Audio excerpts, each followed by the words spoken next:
Alright guys, BLM here, back, another live stream.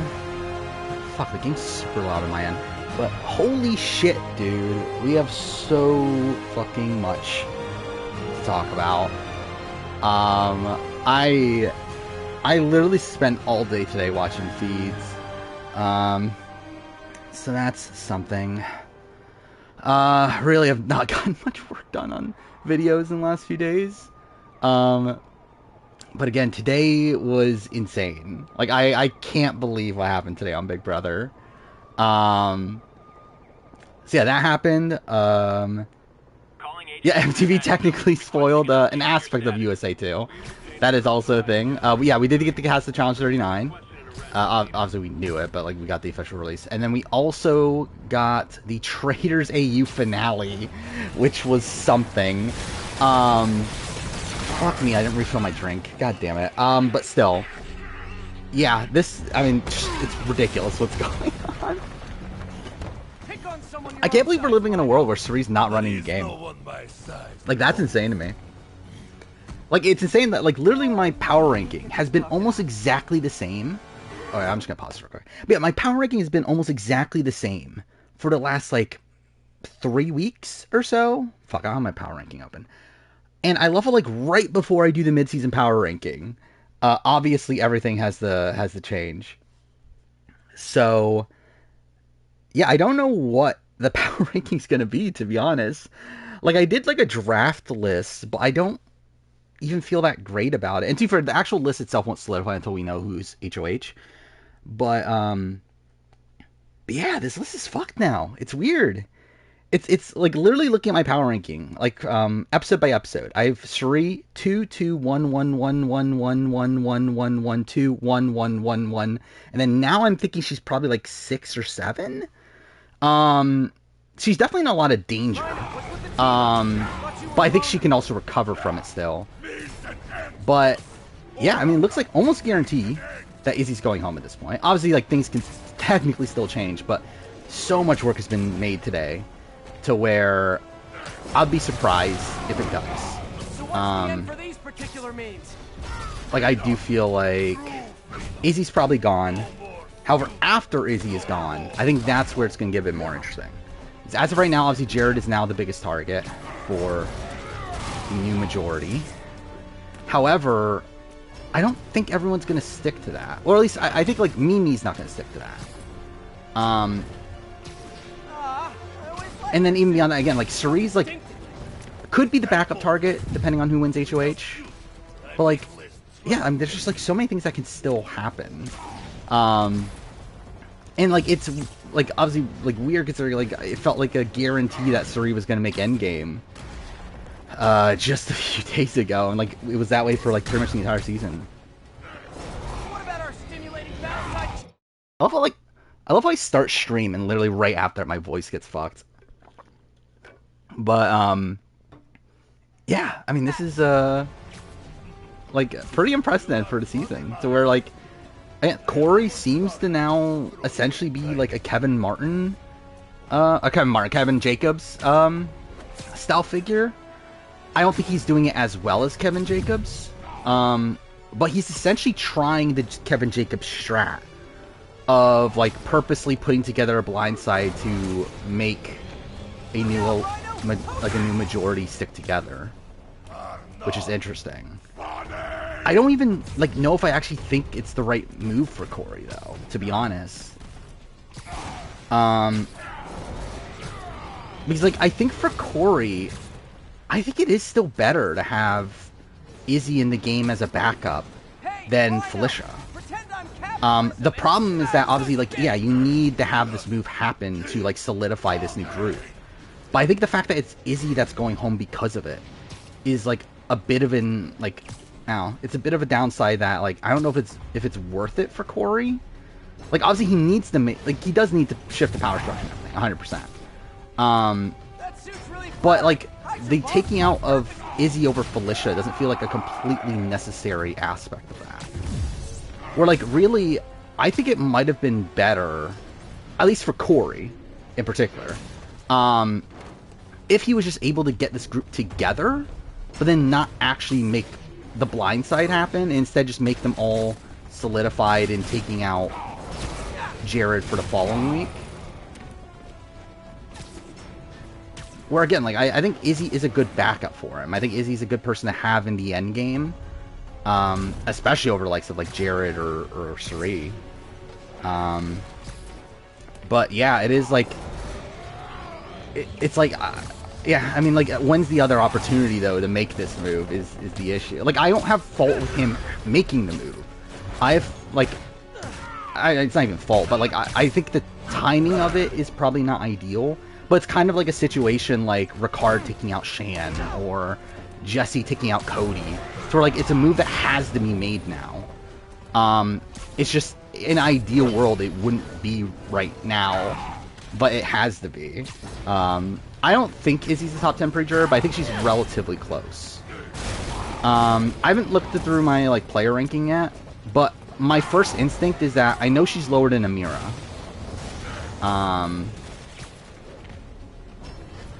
So, in Amira, I believe was probably like 8 or so, probably in the top 10 preachers. So, like, I'm not expecting her to make the top 10, but probably like barely.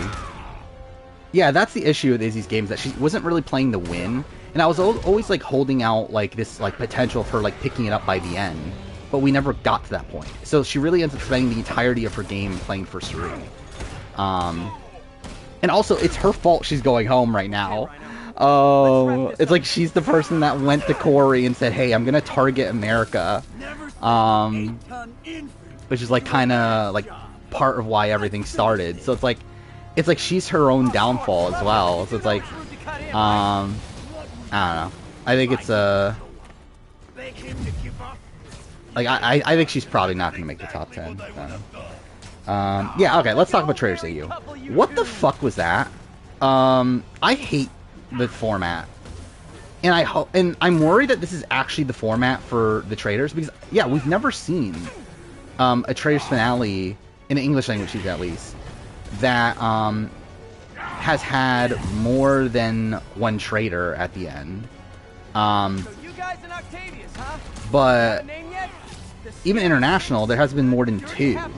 So, like, I'm worried that this is just the format of, like, it's a prisoner's dilemma at the end, which is terrible. Because it's essentially a guaranteed loss. Like, essentially, you know, okay, let's pause this while I talk about this. Like, essentially the format of the Traders, then, if this is what happens, if 3 Traders get to the end, or even 2, is that if you have a prisoner's dilemma at the end, it's essentially a guaranteed loss. Because there's almost no way that not every trader isn't going to steal the money.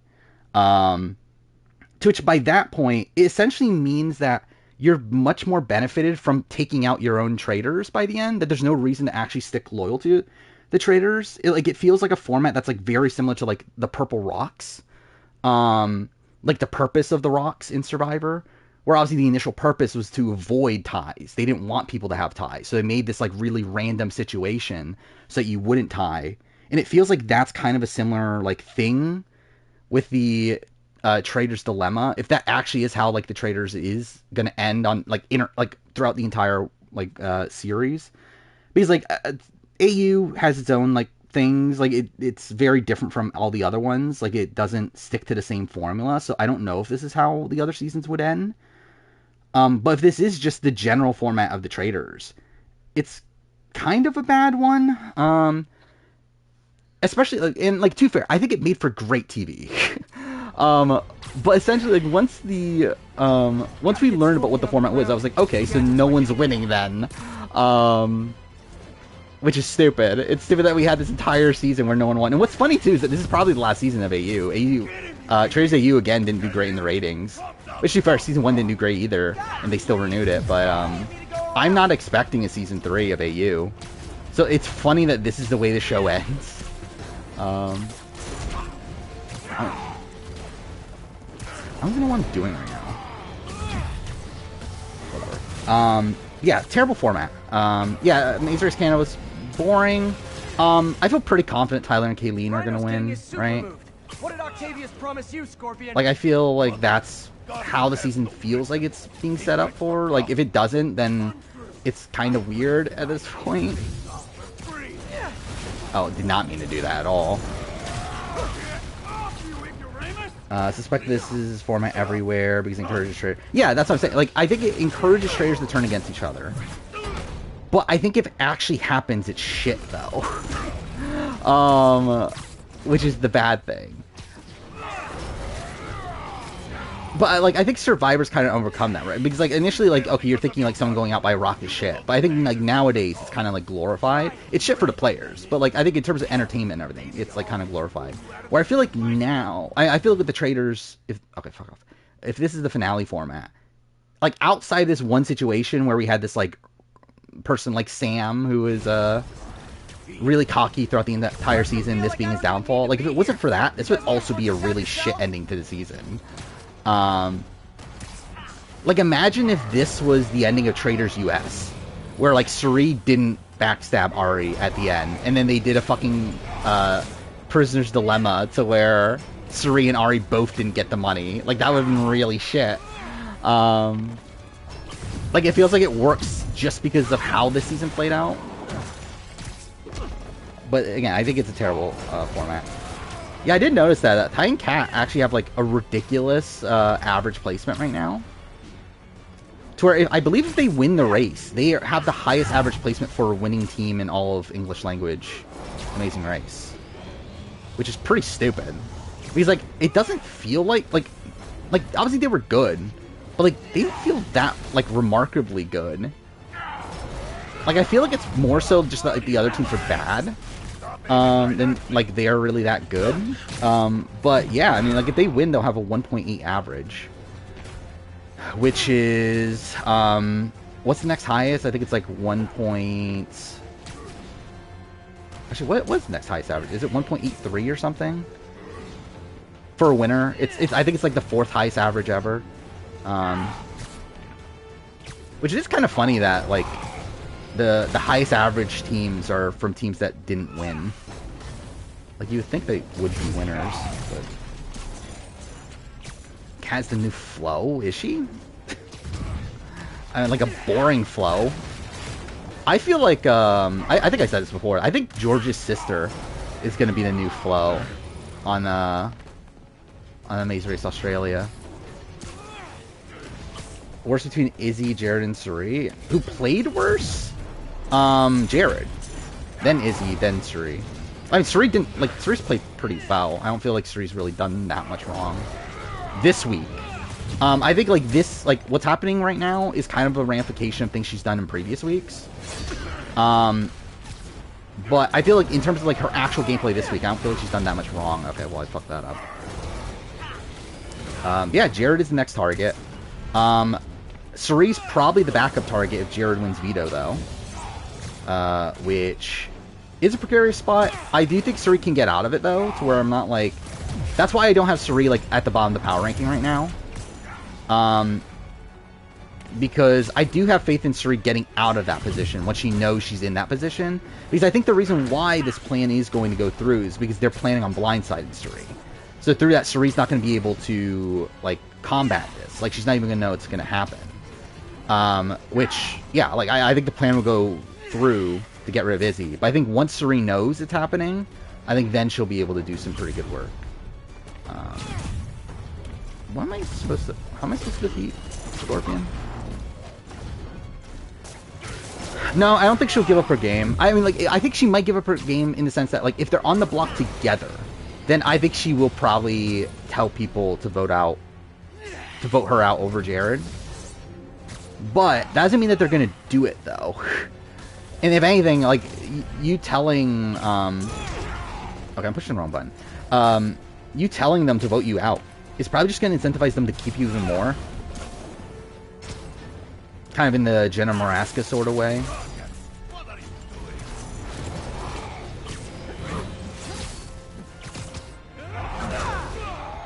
Anti-Izzy vote won't stick next week? What do you mean? Like, you mean, like, this group? No.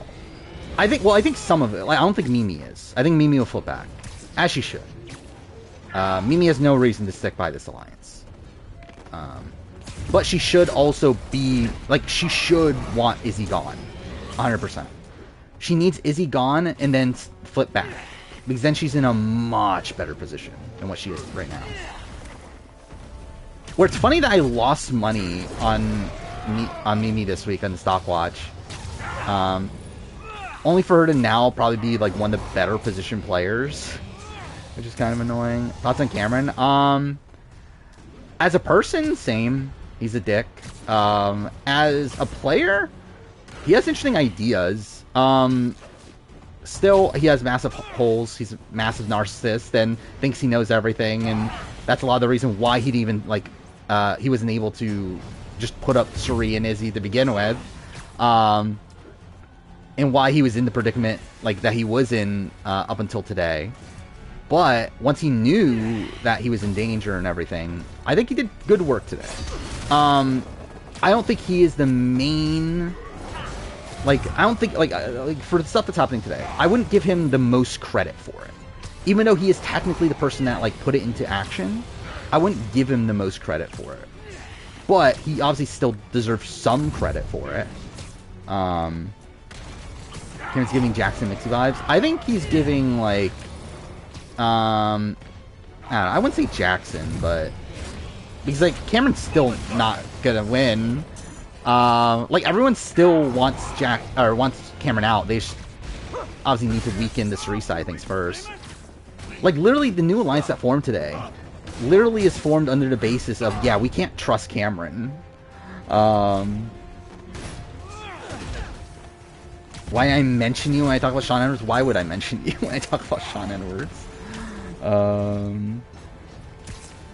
Give the most credit. I would actually not give Jag that much credit. I would give, like, the only credit Jag deserves is, like, him not being a dumbass and doing the same shit he's been doing the last few weeks. And, like, just, like, turning around right away and not believing any of the information. I would give America most of the credit for what happened today. Mind you, I think it happened, like, kind of accidentally to a degree.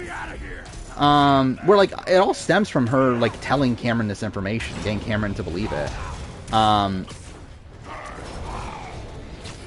like, and she definitely didn't plan for it to work out this way, though, did she? But again, it very much worked to her favor. Like, in terms of, like, the, like, convincing of Matt and everything, I think everyone kind of played their part there. I don't feel like anyone... Like, I guess that's probably the part where you can, like, credit Jag a bit more, but also he had, like, more room to maneuver there, where obviously he's the person that is the closest to Matt. So it's like, was his work actually that impressive in the grand scheme of things? Not really. It was just him convincing his closest ally to believe him. Or, like, Corey, same thing. I don't think Corey, like, played a major factor into what happened. But I don't think he played it particularly well, to be honest. Like, I was actually, like, throughout the entire... Like, it worked, but, like, I don't think he played it well. Like, again, I watched feeds the entire time. Like, I literally watched feeds from the point that Cameron told Felicia, until the live episode started. Or the new episode started. So that was, like, what, like, a 6-hour period or whatever? And, like, I think Corey was, like, pretty sloppy. But it worked out. Like, I mean, the fact that, like his conversation with Mimi was so fucking awkward. Like, it seemed like Mimi wasn't buying a single second of it. And, like, it's working out now because she's voting with him. But I don't think Mimi's actually with them, though. I think she's more so using them and, like, realizing that, okay, this will allow Felicia to stay. But, like, no way she's actually gonna, like, stick with them long term, though. And then when it comes to everything else, it's like, this is, like, him releasing information that he's had for forever. Like, it's not really, like, due to, like, it's just simply, like, he's the person that has all the information. More so than, like, him actively playing it well today, where I think America and Jag do a much better job at, like, selling the information to Matt in particular. And, like, really, this is something Corey should have done forever ago. Like, this has always been, like, the criticism of Corey, that he's never, like, divulging any of this information, despite having it. But, no. I don't think Mimi will rat. Actually, well, after the eviction, yes, she will. But not before the eviction, though. I do find it interesting, though. Where's Felicia gonna go after this? Because, like, I love what, like, despite Felicia being saved, like, there's almost no talk about what they're actually gonna do with Felicia. Which I find interesting. Like, obviously, I'm assuming she'll probably just fall back with Suri. Because, like, where else is she really gonna go? But it is funny how, like, no one's really talking about what they're gonna do with Felicia.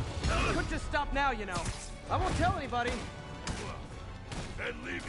But yeah, we do also confirmation that tomorrow's gonna be the wall, which is interesting because I think that greatly favors this new alliance. Because, like, I mean, Suri's not winning the wall, is she? Jared's probably not winning the wall. Considering barely fucking did anything in the pressure cooker. Blue could win the wall. I think maybe that's the only worry.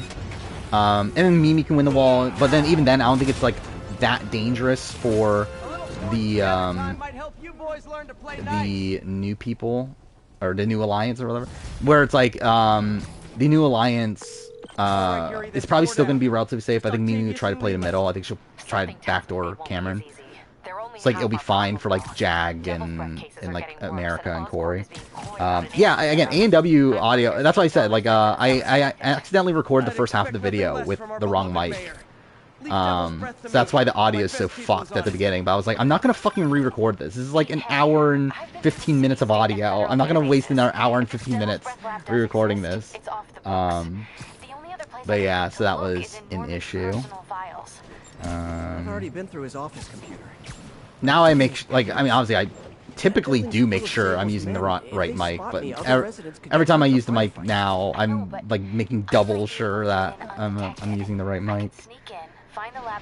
Can see Jag winning? I think there's a chance, right? Okay. It's risky, but we need that location. Like, nearby, then make your move. Yeah, again, like, I don't know where my power ranking is right now. Like, in my head, the two best positioned people to me right now are probably Mimi and Matt. But I think we're going to have to see the fallout tomorrow. Like, I think no matter what, Mimi is going to be in good position. I think Matt's position, though, is going to be reliant on how the fallout goes tomorrow. But yeah, like, as of right now, so again, I made the rough draft for the mid-season power ranking. Which, yeah, I have Matt 1. Mimi 2. Which, by the way, also, I was actually almost putting Matt 1 before the flip happened. Where, like, Matt's position was, like, really fucking good before this flip even happened. Where he was starting to, like, actively play the middle. And it seemed like he was doing really well. And then, like, now with this happening, I think this can only, like, harm his position. Once the Survivor draft, I mean, it's whenever we get everybody here that's in it, which, is everyone here? I doubt it. I don't think Circle's even here yet, is he? Yeah. Oh, yeah, Circle said he's not going to be here until 1, didn't he? But yeah, then Kegger's not here. Lion Melon's here, and Viber's not here either, so it's literally just Lion Melon. Alright, so that's not ideal. That's not... Oh, yeah, the BB25 draft at this point. Yeah, actually, let's do a full rundown of that. I'm in a bad spot, right? I'm fucked now. Because I had Jared and Izzy. Izzy's going home, and Jared's next. So, my draft went to shit.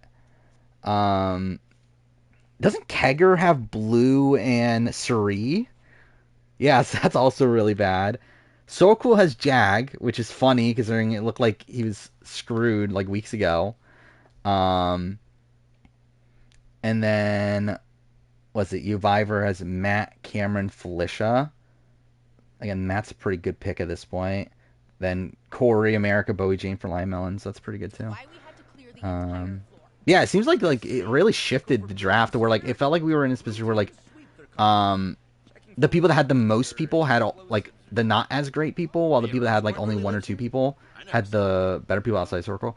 But now we're in this position where like that's kind of flipped to where like I'm fucked, Kegger's probably fucked, and yeah, the people with like 3 people are actually in good spots now. Can't see a Mimi win. The edit doesn't matter. Like, it's live. Sorry, ma'am. Security Like, the edit doesn't matter at all. Like, they can't... Like, yeah. Like, the edit doesn't matter in terms of who's gonna win. Definitely stay away from the receptionist. With Big Brother. Coughing up a storm. I think Mimi can win. I think if Mimi gets to the end... Like, I don't think she would win against, like, Cherie. Against... Probably a Corey.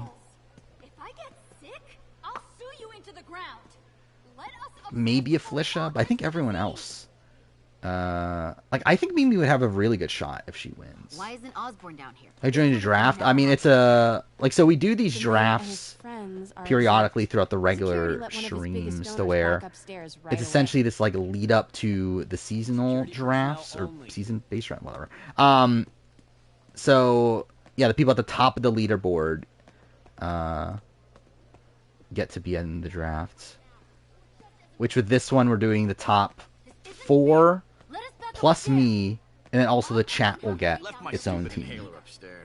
I heard they'll let you up if you claim special circumstances. The health emergency. Red's better at 3, yeah. Really? Come on, let's go talk to security. Like I kind of predicted that. Yeah, like Red being bitter, I think that's like, yeah. I mean, like, I always assumed that if Red was on the jury, I think he'd be probably the most bitter person there. Just need to get to the door without being seen. It's not surprised, but also it's like he's not wrong. Like in what he's saying. Like, I obviously the rigged, as in like outwardly rigged part, no, but like obviously the game is set up in a way to favor Suri. I mean, he's not wrong. Hello. I know a few Sable agents who would love. I don't even fucking remember Mimi from Australian Survivor Heroes Villains. Like, obviously I remember like her after you mentioned it, but like in terms of like, I never once thought of Mimi from AU. Like, I completely forgot she was a person until now. Voting right over Jag was stupid from Suri. Yeah. Pretty much. I like this thing. I think that was stupid. I think blindsiding Bowie in particular was stupid. I'm backdooring Heisem was pretty stupid. Turn him around. And like, this feels like this like ramifications for all that, right? Where like, especially like the Bowie part of it, like that's 100% on Suri, on them blindsiding Bowie Jane and like stopping to manage her, controls in the security room. because that's what caused her to go to Cameron, and now she's like susceptible to being picked up by Corey in America. Was interesting though that Bowie Jane, like really early on in the day, did actually give a heads up to Suri on Izzy going home. Mary Jane Watson? Super but spy. like Suri didn't believe it. But it is interesting that like it does seem like she still kind of wants to work with Suri. But is obviously still willing to take out Izzy here though. I don't think Suri will quit. I think if anything, that'll motivate her even more if Jared goes home. Unlocked. Time to head upstairs. But I don't see Suri quitting the game. Though at that point, it will be rough for her. If she loses Izzy and Jared back to back. Like, at that point, it's like... Yeah, I mean, who's left? Like, that's essentially her core out. If she burns Felicia this week... Norman and Sable. Yeah, she's, like, kind of running out of people. Unless she can win back... like Matt and Corey and all them. Stupid useless button. Oh, cool! I got a bot message. There's like Automod blocks bot messages now. That's cool. That's something. Yeah, it would be disappointing if that's the way she would leave. Which again, I don't think she will. Especially if Jared's in the jury too. I don't think she will. Norman's guards have all cleared out. If he's hiding something up here. Basically, I think Suri, like, I don't know, wouldn't want to ruin her reputation that way. What is this thing? Like, I think there's a world where, like, she doesn't try as hard. But I don't think she'll outwardly quit, though. I don't think that's happening. Is it showing a door hidden in that wall? Wonder where it leads. Isuri can survive day 3 of Panama. She can get through this. Yeah, that's what I said. I think, like, I have a lot of faith in Suri to, like, recover from this. The fat Norman bids his son To where... farewell. This must be from one secret keypad behind the family Yeah, portrait. Norman must like spy movies. Need to find the code for that whatever. keypad. This is the most direct adversity Suri's ever been under. Pretty much, right? Because, like, looking, I mean, like, kind of game changers-ish, but no, right? Like, I mean, like, this is the first time outside of game changers that she's being, like, blindsided and still remaining in the game, right? Because, like, I guess, like, really the most adversity, like, again, like, the first round was a bit rough for Suri in Panama. That was definitely something. After that, though, it was a pretty smooth ride. Micronesia, again, mostly a smooth ride. Even the Eric vote wasn't really even that much, like, adversity. Then, again, she gets sniped out of the game, and here's his villains. Then Game Changers is where, like, okay, she's blindsided at, like, the Aussie vote. But even then, it's like, she recovers pretty quickly after that. And, like, even then, it was a situation where, like, she still had, like, half the house, or half the game, like, half the tribe with her. And she just needed to, like, flip over Sarah. Doors are locked till the system check finishes. So, like, this is going to be rough. Like, especially if Jared goes immediately afterwards. Like, this will probably, yeah, like, definitely be the most, like, adversity she's had. Cool. Actually, is next Wednesday? I think next Wednesday is the Pro Islands video, isn't it? Yeah, that is. Huh. Kind of forgot that's coming up. But yeah, mid-season power ranking will probably be this Saturday. I wouldn't say, like, locked in. Because, like, technically, next week is the halfway point. And if we're not, like, starting jury this week, then, like, I don't know. Should I make the video here? I probably still will. Mask. Looks like it can reveal structural weaknesses. I think there would be, like, an argument to not, but yeah, I probably still will. And next Saturday will be what is the What If video? What if Medevac players return the following season? Which the thumbnail for that video is so stupid. Because it's literally like the typical, like What If thumbnail, which is already, like, kind of bad. But then I also overlaid, like, an image of Bruce on it. It just looks so stupid. But yeah, that's a thing. And then For the apartment. after that's my Life is Strange videos. Right behind the wall with a family portrait. Who leaves space unused? I mean, you never know. They did talk about how the jury, there's going to be an announcement about the jury this week.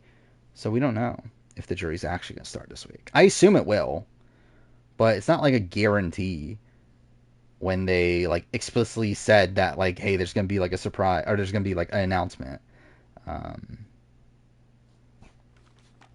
yeah. Teacher forced you to watch Road Rule All-Stars? Why? That's random. I have not seen the trailer for Walking Dead Destinies. But I assume it would look bad. Considering, like, I assume it's not, like, a Telltale sort of game. Last time a winner faces much direct adversity? Like, MJ, what do you mean? Like, Taylor? Last year? I think Norman's being What do you mean? A lot, right? Taylor last year, Keep the Kevin, distance. like, I a should be lot okay for in now. BB Can 10. Again, yeah, Ty in BB Can 11. I mean, there's a lot. Like, like, it's not even like a, I don't know. I don't even think it's like a hard answer to give.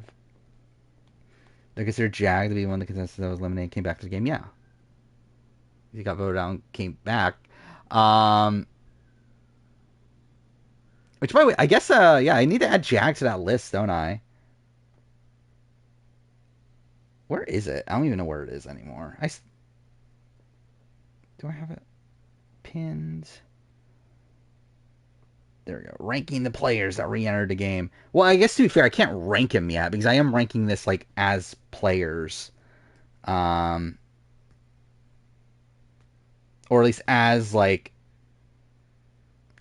like how they played after they came back. I think is what I decided on. I don't even remember how I decided on this.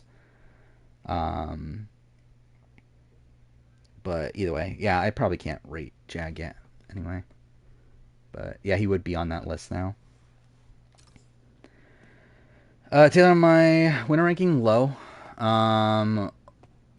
What, like 5th from last? Was it 4th from last? Like above Dick, above Rachel, above Jordan. And to be honest, even Jordan, I think there'll be like a debate. Below Josh. Now, I think if you're asking where's Taylor rank as a player, I think it's different. But like in terms of like the winner ranking. Oh, Ian, yeah, I forgot about Ian. Ian's probably lower. Work order for a keypad lock. But yeah, Taylor's pretty low though. Last day as the code. That must be the Yeah, Noid All Stars 4 is airing this year. Also weird considering like Laurel and Kara are gonna appear. What is happening with the camera? There we go. But yeah, it's weird that they're gonna be appearing on this season when like they obviously were already on All Stars 4. Was anyone else on All Stars 4? I know he left last summer. Was Brad on All Stars 4? I genuinely don't remember the All Stars 4 cast at this point. Harry kept a journal. Maybe he recorded the date there. Let's see. Yeah, like Brad was on there too. Yeah, there's like a decent amount of people that are showing up here that were on All Stars 4. So it's like weird that they're airing this first. Yeah, I'm looking at the cast. This is an insane cast actually. I kind of forgot I forgot that Cam and Leroy were on it, to be honest. I forgot Rachel was on it too. It's gonna be a fun season. If it ever fucking airs. I don't think Darrell was on. I didn't see him when I scrolled through it. I'll see you later, Menace. I can watch Mortal Kombat. Yeah, I believe there's a State of Play tomorrow, which is interesting. I'm assuming Rebirth is going to be there, and we're going to get a release date probably, right? Considering like it's already available for pre-order, so that's something. Emily's terminal diagnosis. I know Harry's mom was sick. I'm not that excited for Challenge, to be honest. Did Harry ever get tested? I think it's gonna be mostly bad. Like the format's terrible. I'm excited about like a fresh cast and everything. But I think just in terms of like format, it's bad. So I don't know. And like also it's the challenge, so like it's gonna like the main show, so it means it's gonna be like dragged out. It's gonna be 18 episodes. By the way, I did put it on the schedule for whatever that's worth. Yeah, I'm not that excited. Dancing with the Stars cast. Dude, I who the fuck are these people? I know Allison Hannigan. I know Harry from Too Hot to Handle, but I just know of him. I don't really know. It's weird though. So he's doing this and Amazing Race at the same time. That's kind of funny. I know of Ariana Madix, but I don't actually know her. I know Jason Mraz. I've heard of Mira Sorvino. I know Jamie Lynn Spears. That's literally it. I don't know most of that cast.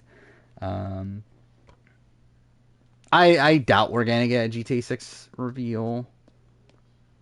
Harry's mom, Emily. Like soon. We used to make fun of him for calling her the prettiest mom in Midtown, but he might have been right. It would be cool. I spent a ridiculous amount of time watching Big Brother Feet. I did too. I got nothing done. Like so literally my day was that bigger than my entire I recorded weeks what was it? Weeks 2 through 4 of my BB Can 2 retrospective. And then like when I finished that, like pretty much the Cameron telling Felicia happened. So like I just started watching feeds, and that was pretty much like most of my day. New York is about subway rats and street pizza. And like I'm still working on the Not BB Can 2 sunbathing script and too. I'm not umbrella even done drinks. yet, and like I got like nothing done on it today. I'm still in week 6. When's the draft? Whenever everybody's here. If they're not, if it doesn't happen by the time of the final stream before the premiere, then I guess we'll figure something out. Which do I hate more, GTA 5 or BB Can 11? I don't hate BB Can 11. But also, like, actually, I would rather rewatch BB Can 11 than play GTA 5 again, I think.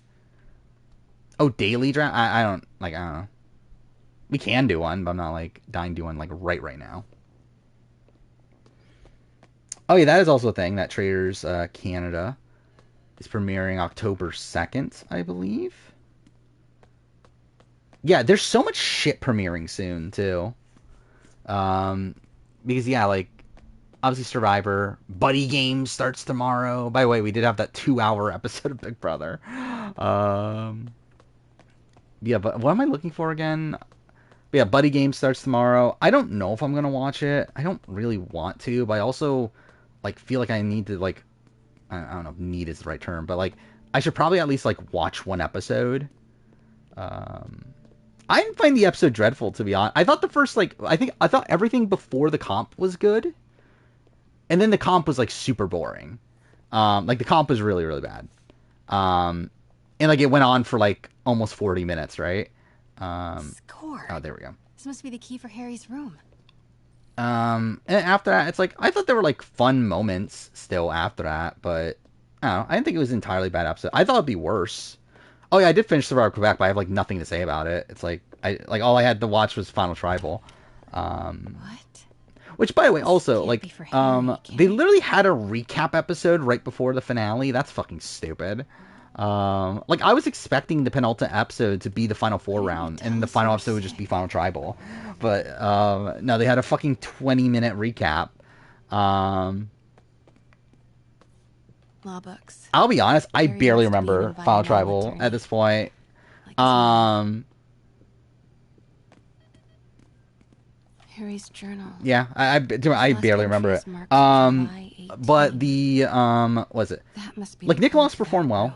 room. Like, it wasn't like, I don't know if it was like Christy Bennett levels. But You are staying yeah, here. it was a good performance. Antiserum's ready. I'm going to Christoph, supervise like, production. You will be completely. yeah, I mean, like, I don't know if he like fully went I like seem to be coach, completely vulnerable with but you. it was bad. End Like, of it discussion. definitely wasn't. Like, to be honest, I don't know if the Keep jury you on would have voted standby. for him though. Like, maybe they say that, but like the sense that I got from watching the episode wasn't that they were like pro Christoph. Norman's cure is ready. He's headed to the Um, lab it's at now. Can you follow?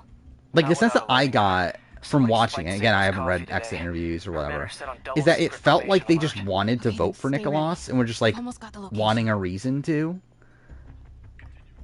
Well, like, it felt like with Chris, it was like kind of like like they would have begrudgingly voted for him if he had like actually performed well, but then he didn't. So they were like, okay, cool, we'll just vote for the person we want to win. Which is like a similar case to South Pacific, but not exactly, because I think Nicholas was liked more than Sophie. Where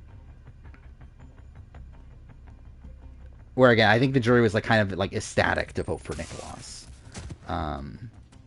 Where like with Sophie, they also like didn't really want to vote for her either.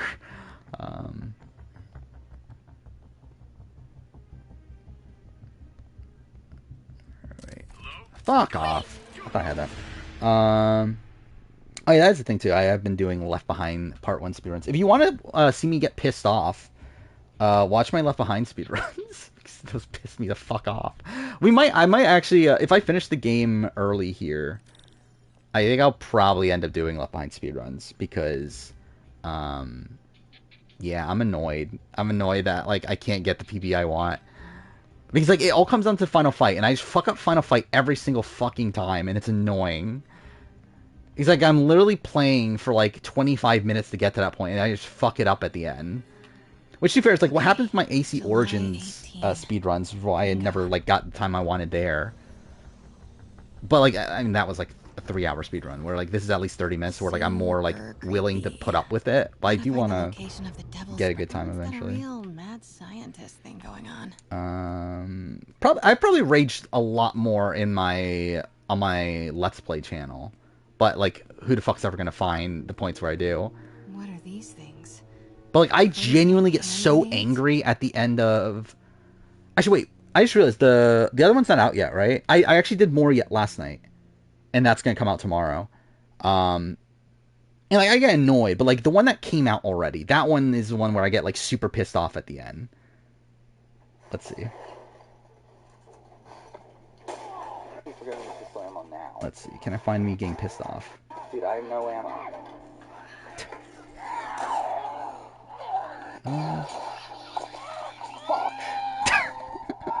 But dude, I fucking hate Final Fight. Like, fuck me, dude. Part 1 sucks, the remake. Like, just combat's so slow. And it's like a fucking pain to do that section. But, whatever. Is Brand last on a camera on player ranking? No. But, he's low. Actually, I don't know. What would he be last?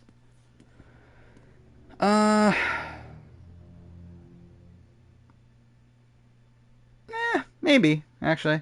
Maybe I would put him lower than Francesca. Is Norman trying to reverse engineer Peter's abilities? The labels on these cages. Scared of a tie BB Can 11 situation? I'm not, because Big Brother US is like better than BB Can in terms of comp variety.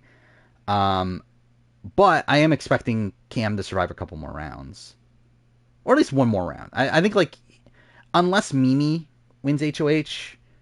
Actually, I don't know, because, like, even Suri and Co., they need to be targeting Cam, right? And I think that's what makes this move even more, like, impressive from the people that are, like, flipping the vote, is that for them, it's, like, they have almost no, like, they have, like, a safety cushion, right? With this, to where, like, even if the plan goes wrong and everything, and, like, Suri wins HOH, Jared wins HOH, they still have to go for Cam. Like, Cam's still the biggest threat to them over, like, Jag and, like, Corey and all them.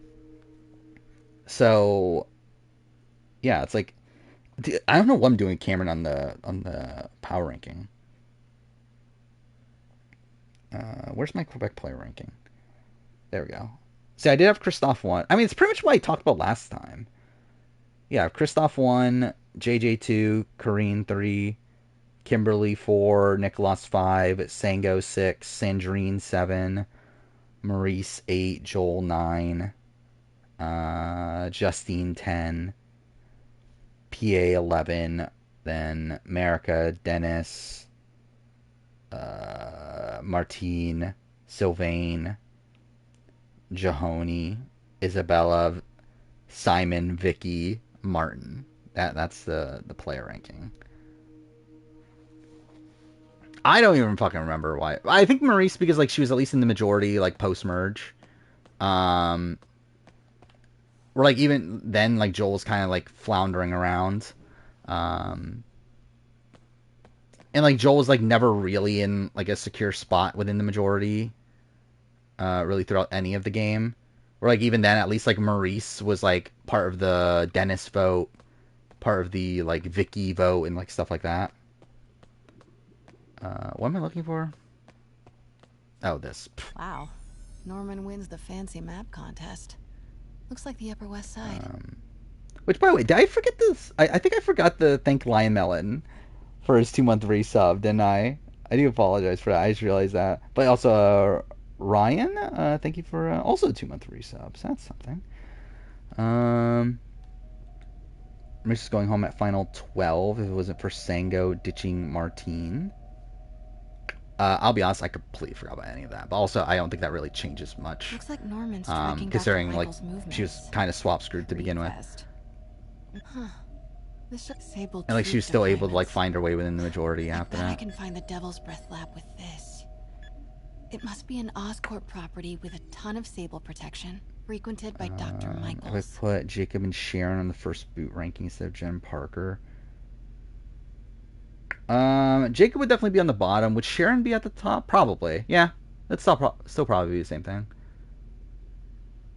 And like probably Sharon would be at the top even more. I feel like on defense research. than Nice. Got some overlap. yeah. with I Dr. think Michael's path. yeah. I think Sharon would be at the top even more than Parker would be. Don't want to lose money going all in on. Yeah, I went. Actually, I forgot what I do on Stockwatch.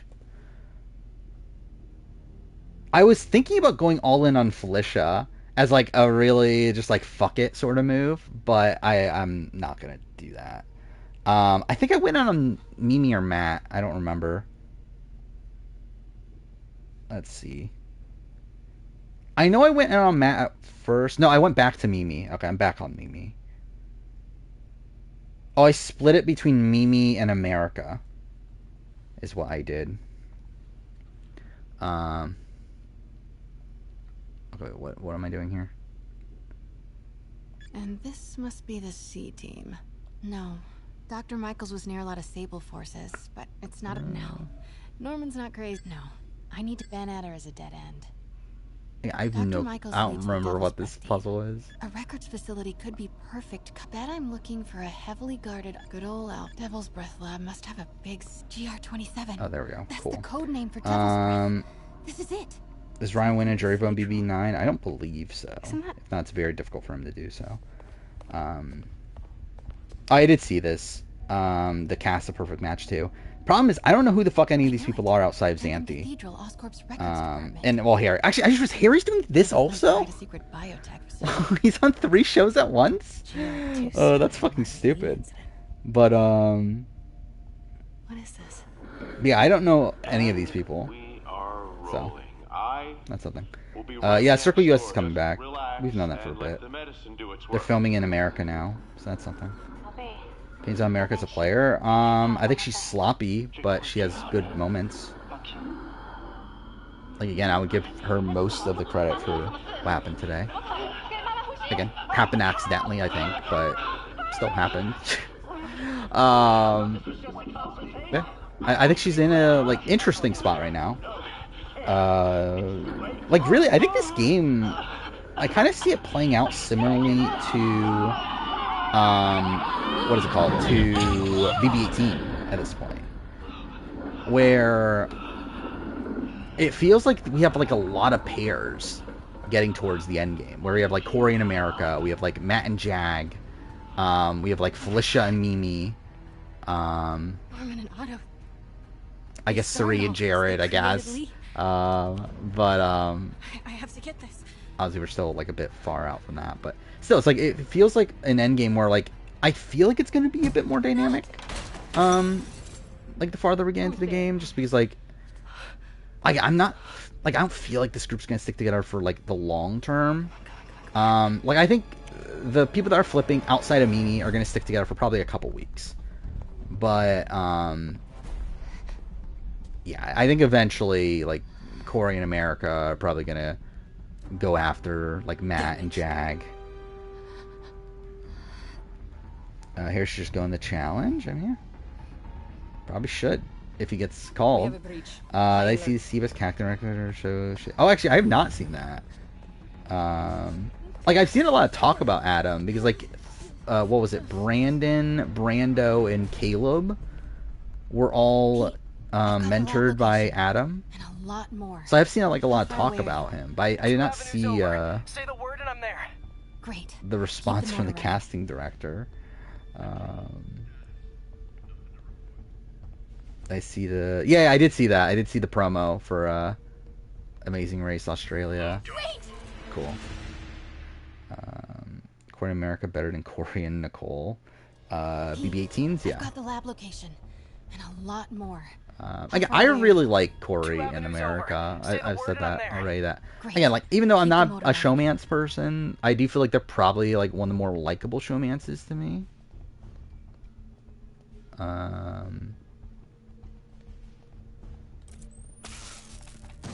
So I feel like if I do have a rooting interest, I feel like they are probably my rooting interests. A menace. What is this? Oh, is this the thing? Okay. Attention to all reality. You don't need to hire a company or. Well, that's funny. Which I mean, too fair, it's true, right? Like, what is Adam doing that's like that special? Because like it feels like it should be like pretty apparent stuff. And like it's also probably stuff that like you can get advice from like other people for probably cheaper, I would assume. Like if you really do want advice from someone that was like actually on a season. But it's funny too because like didn't Adam give out like promo codes for people that were like on our or the people that watch RJP? So I would not be surprised if that's where the likes of Brandon and Caleb and stuff like found Adam through. Oh, I did see this. But yeah, there's gonna be a 007 like Amazing Race spinoff. It's like why? Like who wanted that? Who thought that was a good idea? And also, why is it hosted by Brian Cox? That's also super random. Yeah, that's just I don't know why why this is a thing. Maybe Cherie will spill her secret to the house.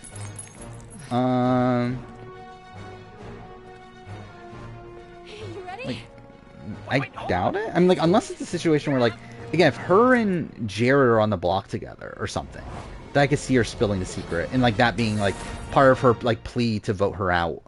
I can see that, but I don't see any reason outside that to spill the secret. It's apparently grading their audition tapes and helping them improve. Oh yeah, I know that, but I'm saying that like, couldn't you just get that from like a cheaper source than like paying Adam like hundreds of dollars or whatever? If not, like, wouldn't it just be kind of apparent what you should be doing? Like, just watch like Zach's video on YouTube. That's free. You are not alone anymore, Pete. Do I think the HOH would nominate or backdoor Jared? That's what they're talking about right now, right? You find no, obviously Jared's not winning this season at this point. Thank God. But yeah, I mean, like that's what they're talking about right now is whether or not to backdoor Jared. I don't think they should. Because it's like, who cares? Like they don't need to get Jared out here. I think the plan, like if you're like the Matt and like that whatever the new Majority Alliance, yeah, just put Suri and Jared up. If one of them wins veto, then put up. I think if it's Suri wins veto, probably put up like Felicia. If it's Jared that wins veto, I think at that point you have a choice to make of like, do we get rid of Suri or do we get rid of Cameron? They can't throw their legacies away just to spite Norman. Okay. Which Norman's on his way to get the anti-serum. I would still probably lean towards getting rid of Suri. But I think it's definitely something that would be debatable at that point. But like Cameron's... Oh, I forgot about Blue, actually. I forgot Blue even fucking existed. Yeah, you put up Blue instead of Felicia. Yeah, Blue is there. By the way, also, Blue, yeah, kind of blew up her game, right? That happened pretty quick. Don't worry, I'm on it. This will all be over soon. Where, like, it's funny that, like, her, like, old alliance essentially came back together, just excluding her. Because, like, this new group is essentially just family, like, it's the family reunion, just without Blue. And then putting in Mimi, even though Mimi's not, like, really part of it, but, like, still, it's, like, it's funny that's how it turned out. Which also, that's really funny, too, that, like, again, people call it, like, a steamroll. And, like, it was, like, in the sense that, like, Suri was getting her way. But, like, she was getting her way in getting rid of all of her allies. Where it's, like, it's funny that, like, after week 1, or after week 2, it was, like, supposed to be, like, professors versus family style or whatever. And like once Riley goes, it's like they take out 2 of their own allies in Heisem and Red back to back. And like now, like after Riley goes, like essentially all of Riley's alliance like remain in the game. Obviously, like Jared, or not Jared, Jag technically got voted out and came back, but still, it's just kind of funny that that's the way the game turned out. What mission is this? We're very close to the end, right? Is this the last mission? Incident was reported in Central Park. America said Blue is a snitch. I mean, because she is. Yeah, Blue is like a horrendous player. Like, it's funny that like Blue's probably gonna make it further than Bella, but like, I don't know. Is she like? I think she's like actively worse, almost, than Bella. Like, I think she still will end up being higher in the player ranking, but like, she's really bad. Open it. Opinions of Spider-Man up or down during his playthrough? I think they're around the same. I don't think anything's really changed. Does Blue a Bomb 10 player make Jury? Potentially, yeah. If she makes Jury... Hey, what if we do have like a... I doubt they're going to do like a 7-person jury, right? Have to take care of these demons before I can follow Lee into the lab. What if we do have like an snipers. 8-person jury and like America vote or something dumb like that? Nap time.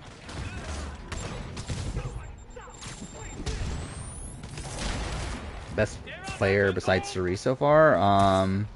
Probably Corey. These guys out if they're split up. Or Matt. I think it's 1 to 2.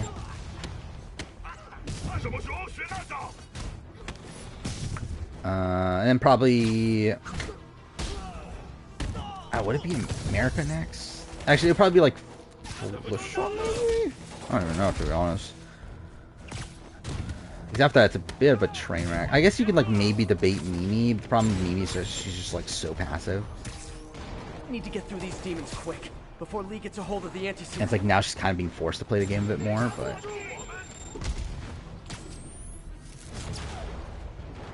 is the new trader meta after AU2 to target the traders in endgame?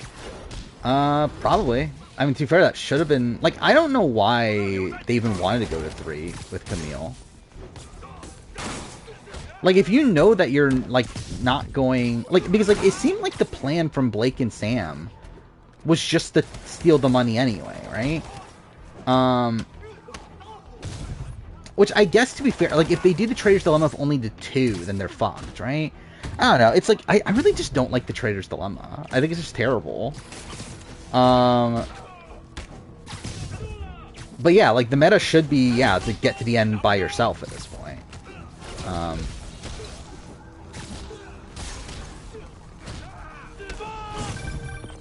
Because again, there's no fucking way that, like, Sam and Blake were not gonna both steal. Lee wiped out the agents stationed here. They're not handling anything.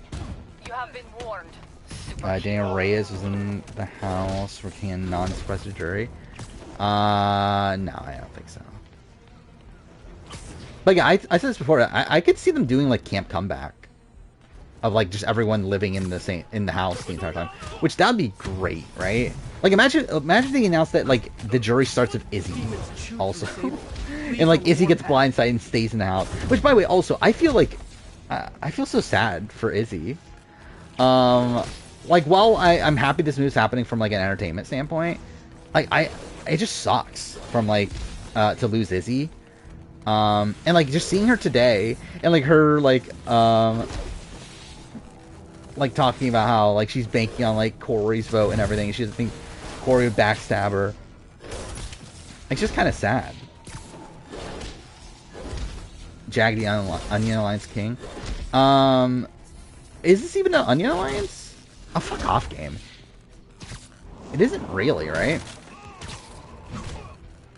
At least there's not really an onion. I guess there kind of is, in the sense that like if you're including like if you're including Cameron in it, and then like Mimi, like I feel like they're probably on the outer shell of the onion, but like it's not really actually an Onion Alliance, especially because Jag wants her in the onion. Like, he's, like, the only person, like, seeming to fight for, like, adding Mimi to, like, the actual alliance. When, like, the others don't even want to, which they shouldn't. Because, again, I don't think Mimi will stick true to it. BB2 through 5 draft. I have to get the list together. I don't have, those, like, I don't have the names, like, set up right away. Izzy kept saying she had Corey for sure. It was so sad. Yeah, I know. And, like, seeing her conversations, too, with, like Corey in America, where they're, like, just lying to her face. It's just kind of sad. And again, like, it is on her, though. Like, she is going home because of her own, like, actions. But, like, it still sucks that, like, considering, like, how big of a fan she is and, like, how much you can tell this, like, means to her. That's getting, like, kind of sniped from her in this situation. Yeah, I still have not heard anything about Survivor UK. I would not be surprised if it's, like, super late in the year, like Traders. Or if it, like, starts at, like, the very end of the year and leads into next year. But, yeah, like, you would think we would have heard something by now. I don't know, like, Jag, I think... I don't know, Jag's like, just such a tough player to assess. Because it's like, there's moments of, like, decent play from him. It's just that he, like, continuously, like, backs down from it. And, like, this time it seems like he's sticking true to it. Because, like, he hasn't, like, switched it almost instantly. But, yeah, like, he's usually in this spot where, like, he, like, realizes that, oh, Suri is, like, running the game. I need to target Suri. And then, like, a few hours he'll be, like, he'll, like, talk to Suri and everything. And then he'll be like, oh, no, I need to work with Suri. And it's, like, that's just, like... And, like, he would obviously, like, just not rat out information.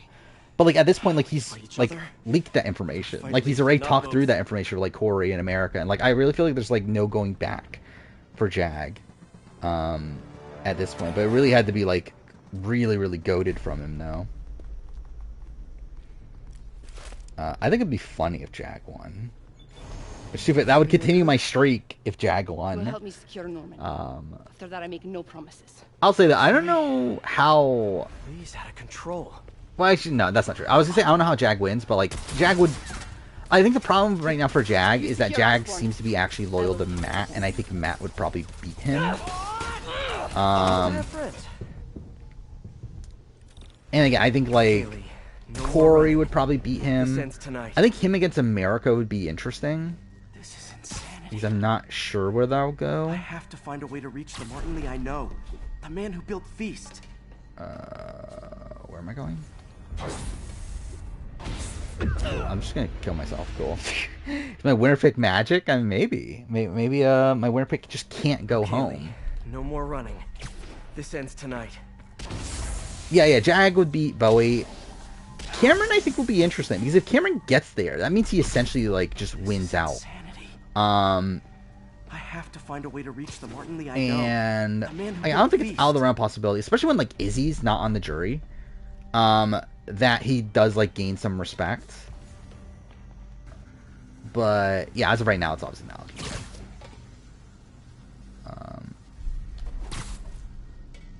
And like the funny thing is that like again, I think Cameron's actually played pretty well the last couple days. It's like, I mean, like, not, like, ever since he learned from America, which that was last night, right? Or, like, yesterday midday. But, like, ever since then, I think he's played pretty well. Like, I think he's, pretty much done everything he, like, has needed to. And while, again, like, the move going through and everything, like, I wouldn't give him, like, all the credit for that, but, yeah, I think he deserves some credit. You sound as clinical as Osborne. Again, if he didn't go and tell Felicia that she was going home, like, none of this happens, right? Because like that's the entire reason why Izzy told Corey that that America, that they need to target America, was because they assumed it was America that leaked it. Which again, that's like not purposeful, but like it's still like he did that. And also, like, I do think he was, like, pretty pivotal into getting Jag on board. Osborn must see justice. Where, like, it wasn't, like, it's like Jag, like, it was, like, his conversation with Jag in the HOH room that caused him to, like, realize that, okay, we need to be anti-Izzy.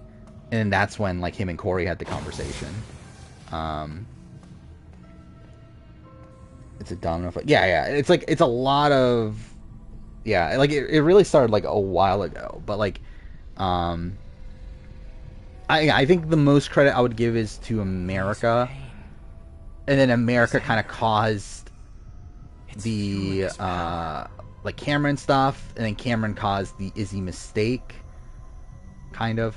And also caused the Jag flip, who then caused, well, then Izzy caused Corey to flip, while Cameron caused Jag to flip. Then they got together and caused Matt to flip and Mimi to flip. But yeah, it's like kind of like a big, like, rabbit hole. He still break Michael's record. How many has he won so far? He's won 2 HOHs, 1 veto? Is that what it is? It'd be tough, though. But yeah, he technically can. Oh yeah, I forgot about it. Yeah, that was the thing too. Yeah, Matt telling America about Suri playing in the competition. And the thing is though, like Suri, like, so, like, that caused Corey to be suspicious, but then, like, Suri, like, pacified Corey though after that. So it's like it definitely plays a factor, but like I don't know if that was, like, the actual, like, starting incident. Exactly. Mimi's always keeping Felicia, yeah. But I think the thing is, though, is that she needed to be willing to keep Felicia with the knowledge that her, like, all of her other allies are not keeping Felicia. Because that's the worry, is that if Mimi knows that everyone else is, that in her alliance is voting out Felicia, then is she gonna actually stick with Felicia? Especially when she becomes, like, the deciding vote.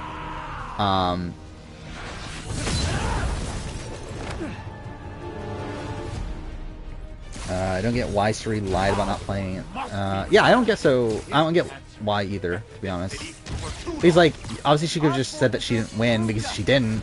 And it's, like, kind of obvious that she would play. I mean, she is a Survivor player. Like a fan favorite from Survivor. Like, it's kind of dumb that, like, she lied about it, but whatever. Top 5 pre-jury? Maybe. I don't remember my pre-jury ranking, but I would assume this would be high. Because I think it, like, lacked a big moment, but I feel like this is the big moment. Like this in the Heist and Backdoor was also good, but, like, so I feel like this is probably the big moment for the pre-jury. This is exactly who I am. It would be funny if the vote flipped back. Like, to be honest, I don't really care about the vote. Because, like, I could take or leave Izzy or Felicia. I really like both of them. I don't want to lose any of them. So, like, it doesn't really matter to me which one goes home. All that matters is that the power structure that was formed today sticks. Or, like, as long as one of Suri, like, one of the members from Suri's side goes home, which is guaranteed, and then the outsiders stick together for the following round, then, like, it doesn't really matter to me what really happens. Oh, thank God. I can't wait for the 100th episode of Amazing Race Canada. I really like BB11's pre-jury. It's short. It's only 4 rounds, right? But it's a pretty good one. Where, like, a lot of it's based around, like, split house stuff. Where it's, like, obviously week 1, you have the house split. You do have Brayden being a dick and everything, but, like, you have that, like, blindside at the vote. You have week 2 being largely revolved around, like Ronnie's power trip and the, like, other people figuring out that he was the one that flipped. Week 3 was, like, just okay. But then, like, week 4 you have Ronnie getting taken out, Russell's HOH. Like, that's pretty good. 26, 14, 10, 17. I think this is top. I think this is better than 17 for me. I think it's on par with it though. Like I think it's around there.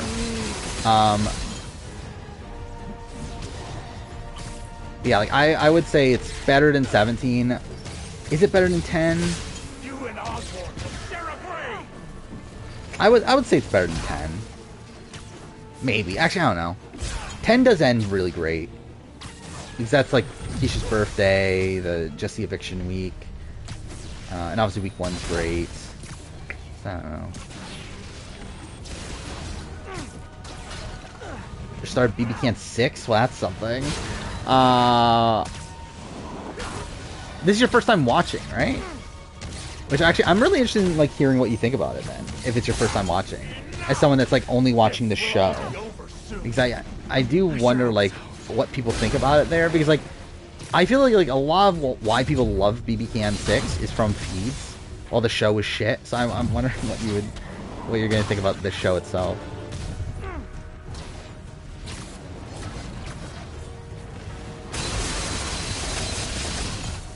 These grown adults are seeking leadership from it. Yeah, that is funny. That they had to have like a 21-year-old college student to get them together. But also, by the way, like Corey, like pretending like him and America broke up is fucking stupid too. Like that conversation he has with Suri, where he's talking about them breaking up, is fucking ridiculous. And like the fact that anyone buys that is fucking dumb. Like, and just like how over the top he was in that conversation. Which is why I'm saying that, like, I don't think Corey's like played it particularly well, but it seems to be working.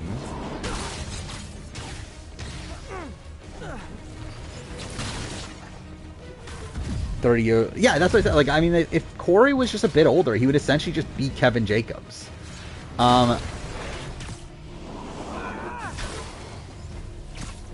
Which, like, it'll be interesting to see if, like, he's able to, like, follow through with everything here. We'll see about that. Because he's, like, essentially as is. He's, like, kind of an unpolished Kevin Jacobs. Can't give up. He's almost down.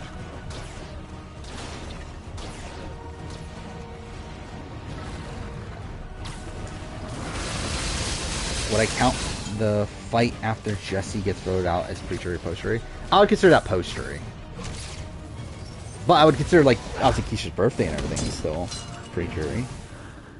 But yeah, I mean, that's, yeah, that, like, when I did my post-jury ranking, I did include, like, that was, like, a major moment I was thinking of, when ranking the post-jury, was the aftermath of the Jesse vote. Re-listen to RHP Amazing Race Reality Showdown coverage? Why?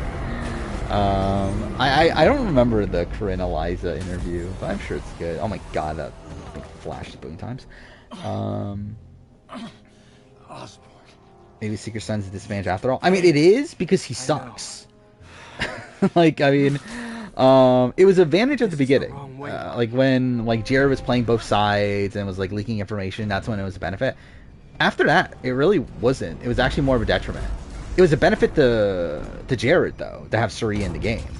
I think it more so, like, I think the season plays out in a way that it much more so benefited Jared for Suri to be there than Suri for Jared to be there. Where I think Suri would have been able to do the same thing.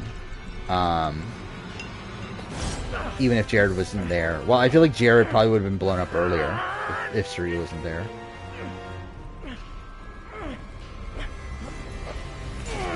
Again, like, most of this, like, most of what happens now is essentially Jared's fault.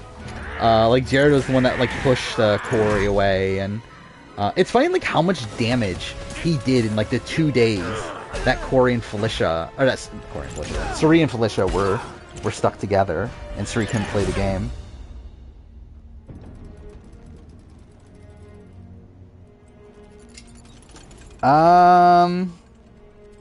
That's an interesting idea. About Tales from Arania.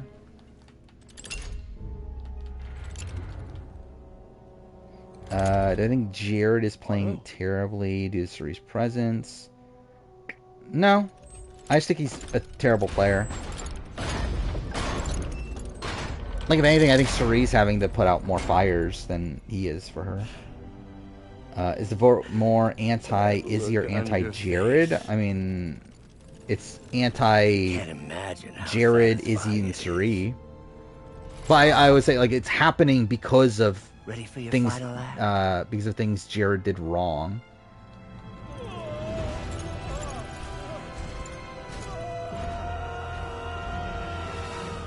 What was this movie?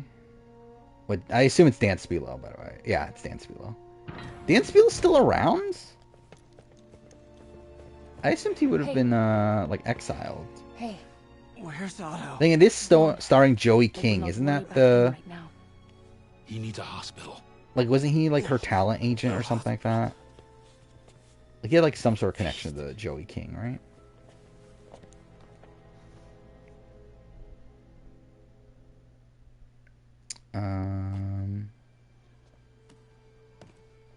I mean, it'd be spoilers to talk it through. I need to speak to your doctor. There's no doctors here.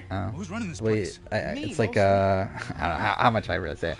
But I don't know. There's a never-ending cycle Masks, involved. gloves, whatever you have to sterile. Do I consider Jared having veto-itis? By not dying. Kind of. I don't know. I don't know if. Oh my god. But no, actually, I don't know if it was because of the veto. I think it's just because Jared is a dick and he thinks he's in control of everything, worse than like him having the veto, and that's what caused it.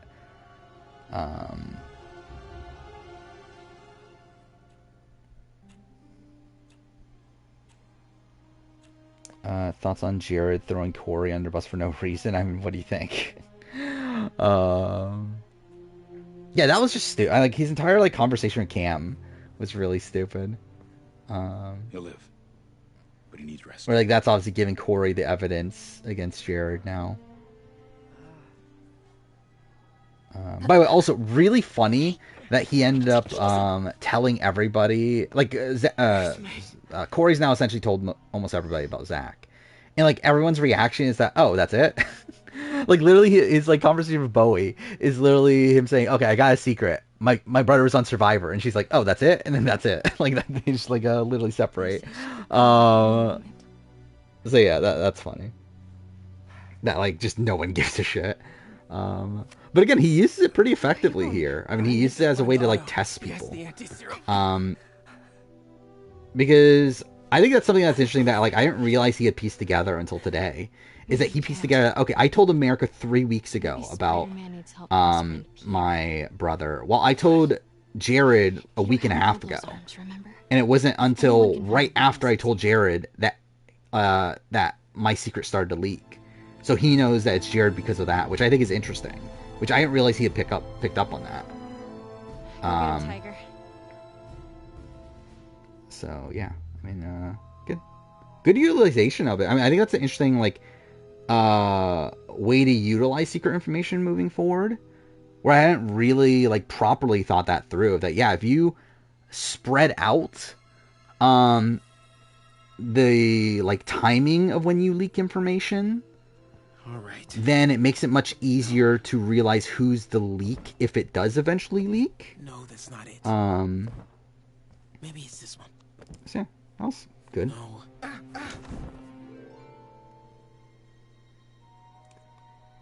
But yeah, time loops aren't a thing. The other thing, yeah, but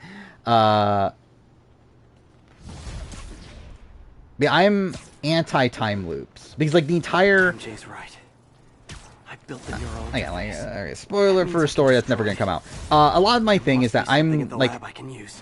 a lot of the reason why there's dimensional travel is because of an anti-time travel sentiment, kind of, for me, where it's like not necessarily like obviously I like time travel in stories. It's just it doesn't work.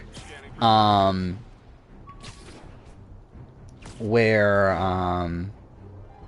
like it doesn't make sense if you do it outside of the context of you creating a different timeline entirely. when you time travel. As otherwise, like, you just create this, like, paradox of, like, what was the original starting point, what causes all these, like, little changes. This is Stable Control. The boss wants a sit rep on the garrison in Chelsea.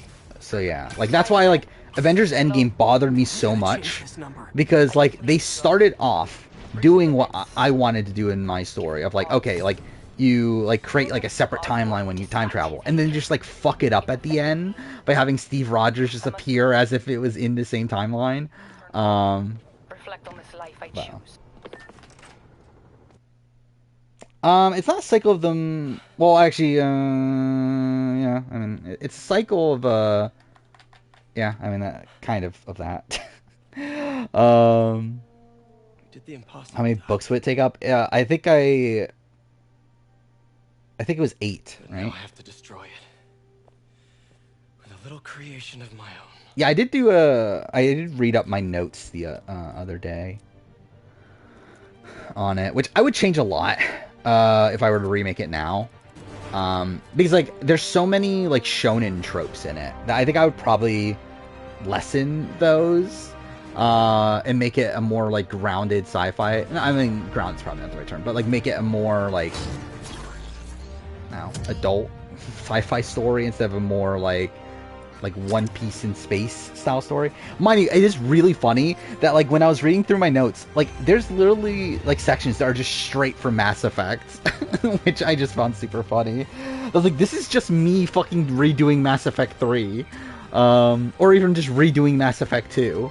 So that was funny. Where I would obviously redo that, but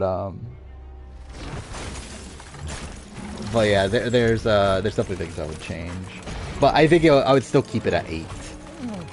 Because there's a purpose for that. I think I would keep that purpose.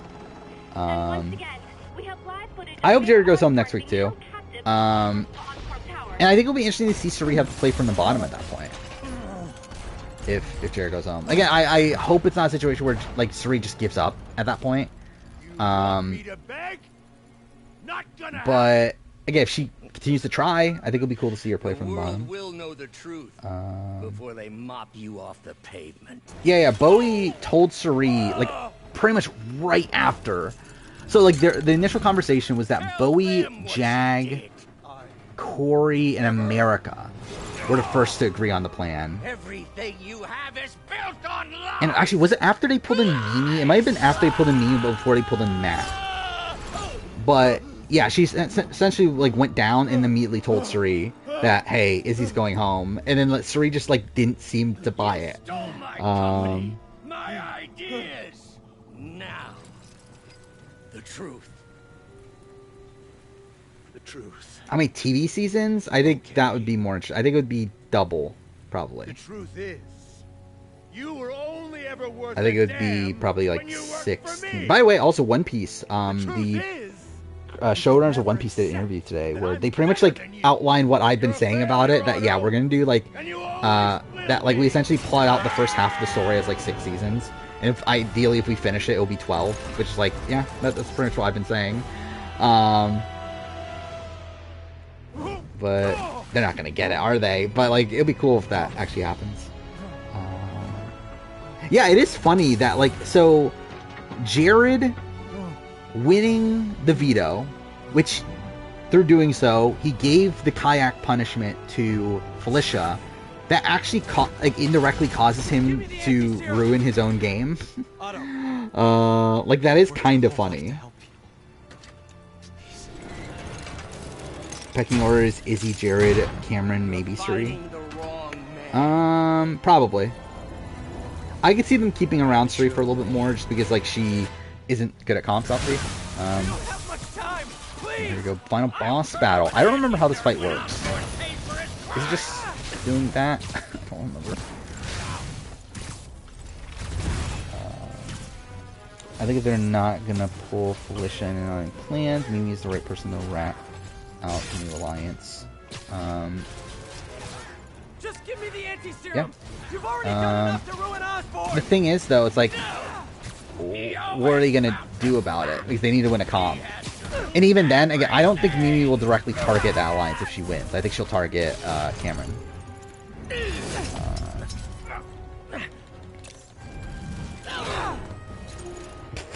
Really? Got another one? Got another bot? Let's do that. I was not satisfied with the AU ending. I mean, like, I wasn't. Like, I was, like, kind of annoyed that that's how the format of the endgame works. But also, it's like, this is funny that this is the way that Sam's story ends, though.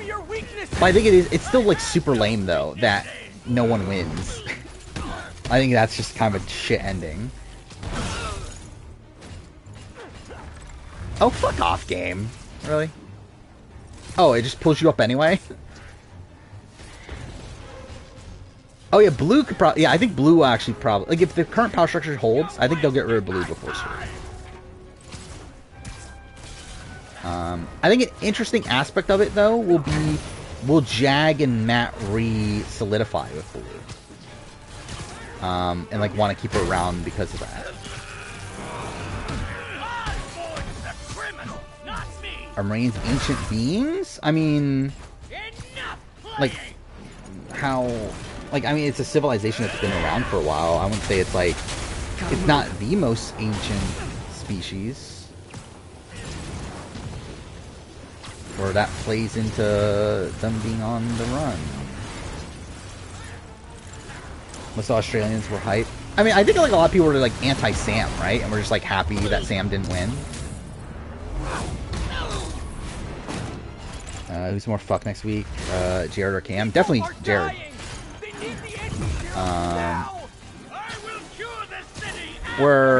Yeah, I think Jared's like... Actually, I don't know. I guess, like, numbers-wise, it's probably around even. Because, like, coming into next HOH... Actually, let's look this up. Obviously, I haven't done the math on this. Let's see. If my fucking spreadsheet would open. There we go. So, yeah, if Izzy goes... How many people are in this next HOH? Izzy goes, Cameron can't play. That's 10 people in the HOH. So let's see. So America would go for Jared. Blue would go for Cam. Bowie would go for Jared. Suri would go for Cam. Corey would go for Jared. Felicia would go for Cam, probably. We'll see. Jag will go for Jared. Jared will obviously go for Cam. Matt, yeah, it's 5-5, really. However, I think the factor in is that we know it's a wall. And through it being a wall, obviously, like, Suri's not winning. Felicia's not winning. I think it's unlikely that that Jared wins. I think it's unlikely that Corey wins. I think it's also unlikely that Bowie wins. So at that point, the people that are, like, true contenders, America, Blue, Jag, Matt, and Mimi. And yeah, I think, like, America, Mimi, and Matt are probably, like, the three that I'm looking at as potential winners. But just as a whole, like, I feel like the people that I'm expecting to do well are more so on the anti-Jared side of things. Where I think Jared's, like, hope is Mimi winning. Let me save the city. Or, like, outside, or Blue, obviously. Where outside that, I think he's pretty fucked. Unless he wins veto. Or, actually, that could be a thing, too. If Suri somehow wins veto. Suri will probably use the veto on Jared, right? I forgot about that possibility. So, like, Jared essentially has, like, 2 chances in the veto comp. Plus, also, Blue. Plus, also, even, like, maybe even Felicia. So, like, even if Jared is targeted, he has, like, a decent amount of outs.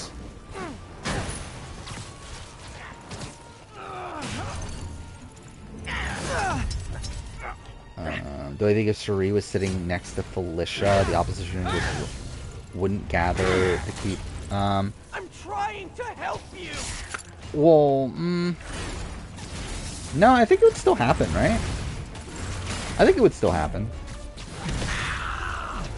Actually, to be honest, I think that would make it even, like, more solidified in it happening. Actually, I don't know. Maybe not. Because I think Matt would be a lot more... like, I think Matt would be tougher to get in that situation. And, like, actually, no, and Mimi would too, right? Mimi wouldn't be on board. Actually, no, Mimi would be on board against... Actually, I don't know. Would Mimi vote out Suri over Felicia? Probably, right? I know that's her plan for, like, endgame. Like, we're still, like, early on, but yeah, she probably would.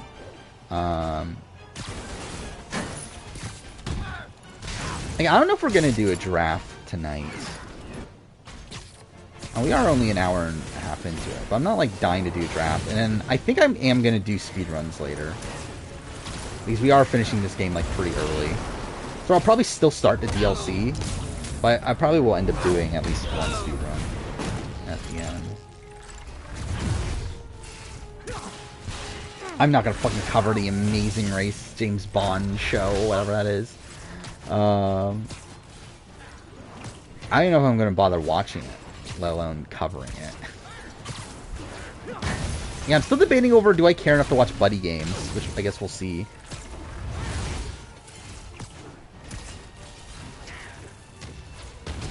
I don't see Suri going home the next 2 weeks. I mean, I think there's a possibility. But, yeah, I don't think it's, like, the most likely outcome in the world. We're gonna, if Jared is safe next week, like, through... Like, if the other side wins power, targets Jared, and then, Jared wins veto or something to that nature, then it's either Blue or Suri that's getting targeted. And I think it'll be interesting. Because, like, they should be targeting Suri, right? Just based on, like, her social position in the game, her, like, ability to, like, gain allies and everything. I think they should be voting out... Okay, fuck off, game. They should be voting out Suri, but also there's talk about how, like, oh, Blue's better in competitions. Which, like, I guess. I mean, like, I don't know by how much, but, yeah, I guess Blue's better at competitions. But yeah, I do think Suri's obviously the much more dangerous player. Hey, Kagger. If only Soraquil was here, we can get the 45 draft out of the way. Which I believe Soraquil said that he would be here at 1, but I don't know if that's too late for you. Which would be in 20 minutes. Watch A&W out of context. Well, that's something. Yeah, A&W was shit. Oh, cool. Where, like, they just made, like, a whole bunch of format changes that were all for, like, the worse. Because, like, they really wanted to promote the, like, side-by-side racing. Which is, like, funny considering there's literally Team Ninja Warrior, which was, like, the same concept, yet that show bombed. Yeah, they were like, you know what? Let's add it to the main show because obviously we didn't learn our lesson there. Which actually, to be fair, I like it. I like racing, but I don't like it messing with Vegas in particular. But it's like it's funny that like that's like they're like, okay, this show failed, and also like racing has like failed in like every other country that's tried it. But you know what? Let's fucking make it the big gimmick of the season and do it for 2 seasons because we've done 2 seasons back to back. So next season's gonna have the same format. So yeah, that was shit. And then also, like, just the lower budget also led to smaller qualifying rounds, which led to, like, again, like, a lot of shitty people making it through. Where it's, like, it's funny that people that failed, like, the second or third obstacle actually moved on. Which is, like, ridiculous.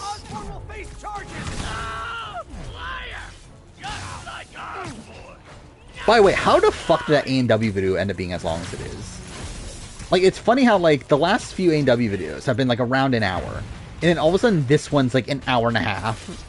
And I don't know how exactly that happened. Like, obviously, I do talk a lot about format, which is obviously a factor. At least with, like, previous seasons, there wasn't really as much of a reason where, like, outside of, like, safety passes and stuff like that, there isn't, like, much in the format to talk about. By the way, I'm playing this so shittily. Doctor, you're not thinking clearly.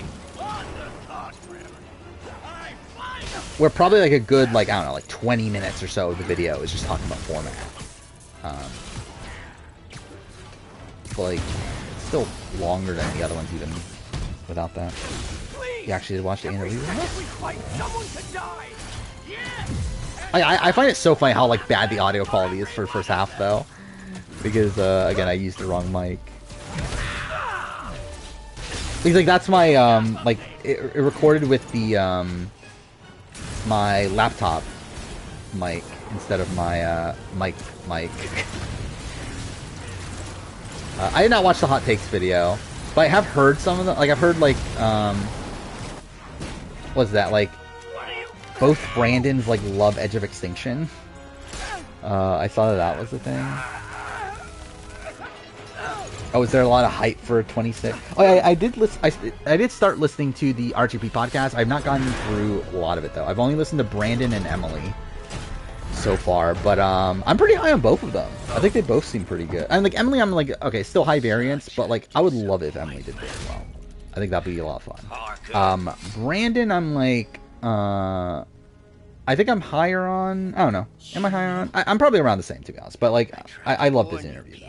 By the way, the fact that he like I love how like he made a Power Rangers reference and like for the, like and mentioned Countdown to Destruction. There's like, oh my god, we're the same fucking person. To where when he like with the question of if you could have like a fictional character be your loved one, who would it be? He answers Zordon.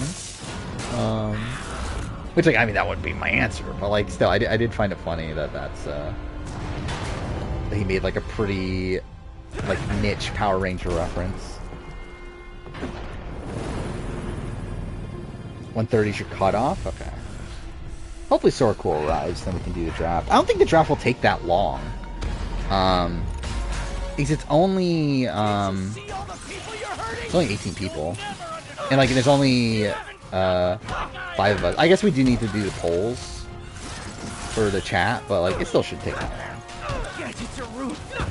Actually, I don't know how. Actually, I just realized how am I gonna do the polls for the chat? I just realized I'm gonna have to do like multiple rounds, aren't I?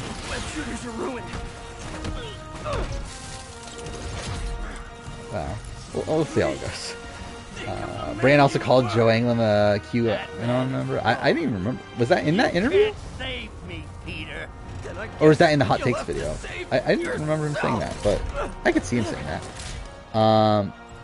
He did make some pretty like niche references though, which as you would expect from him being a big fan.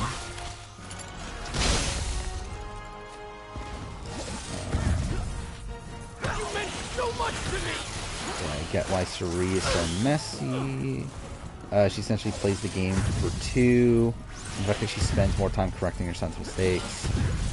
I wouldn't necessarily agree with that. I think she's playing messy because she's like thinking about every possibility, and then just like is like genuinely just constantly changing her mind. Dee's hot take was loving Tony. What a hot take! How could anyone love Tony? Not tired. Just hurt. I mean, I think we'll do what we did last time, in that the draft order will be picked by, so like essentially the placements on the leaderboard.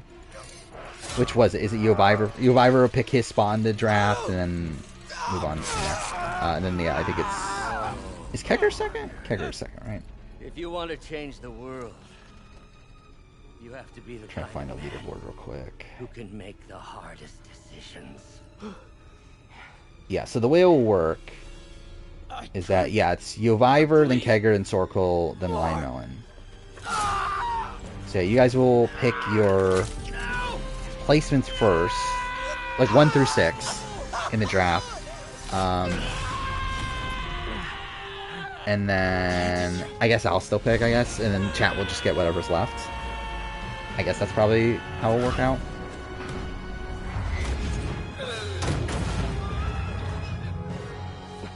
Which, yeah, so we'll each get 3 people, right? So, yeah, that's a draft where you don't want to be last, right? Because if you're last, you get 6 pick. You get 6th and 7th, but then that's it, right? It's 6th and 7th, and then you don't get another pick until the end. You know, actually, let's make chat last. Unless, like, someone actually wants last, for some reason. I think it's just easier to have chat last. So that way we have both of the polls right away. Like, just all in a row. And after that, it's just everyone else picks, and it just gets whatever's left over. Oh, I'm definitely unprepared for a draft as well. I have not thought about the 45 cast really at all since my video. those big Like outside of listening to podcasts, I guess. Whether they understand I guess I should not. actually like create you're the wrong. thing.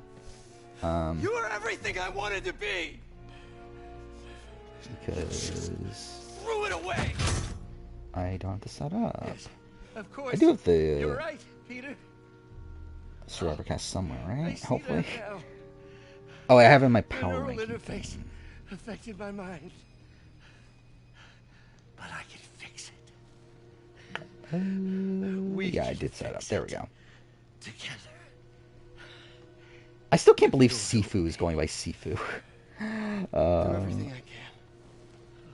I'll make sure you get the best help. No! If they put me away, they'll take Well, I my want this copy arm. and paste. There we go. I'll be trapped in this useless And body. yeah, it's the exact same people as last time. So there we go. It's kind of set up. I feel like it's hard to go super wrong. Yeah, I mean, like, I feel like this is, again, a solid cast. I don't feel like there's really anybody here that I'm, like, super low on. You'd never abandon me. You promised. And, like, I think that's also probably because, like, this cast feels, like, ripe with highly variant people. You rest easy. To where there's not many, like, guarantees on this cast, where, like, through that, like, everyone's just kind of on the same level. Shocked to pick Austin as my winner pick. It's all any of us. Yeah, I mean, like, coming into it, I was not expecting to pick Austin. Like, I was expecting to pick Jake or Brandon. Even when it hurts like hell. But then... Yeah, again, I like what Austin has to say. I haven't listened to his interviews yet. His, like, RGP interviews, so, like, maybe I'll hate him when listening to those. But I feel pretty good about him with everything else.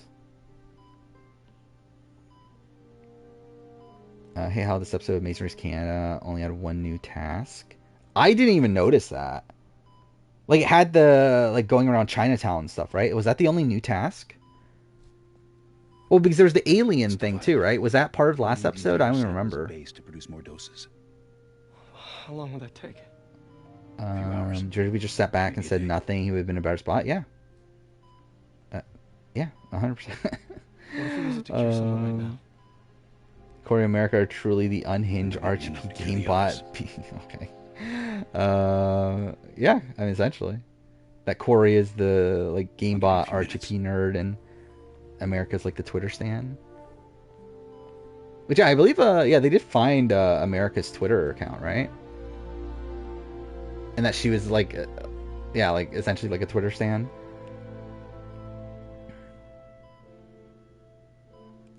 When the cast was announced, I thought Kelly was going to be my pick. Yeah, Kelly, I was very high on Kelly as well, Okay, obviously.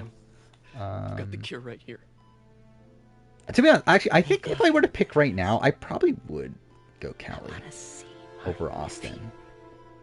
But that's also probably just because I haven't, like, I've just not watched anything Survivor related since then. To where, like, I just, like, kind of forgot about a lot of the stuff I saw when the cast was released.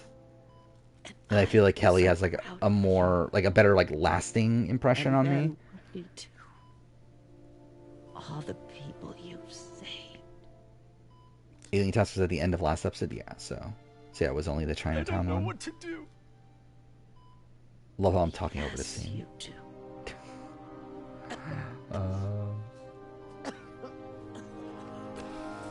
Which, by the way, my Spider-Man video is really bad.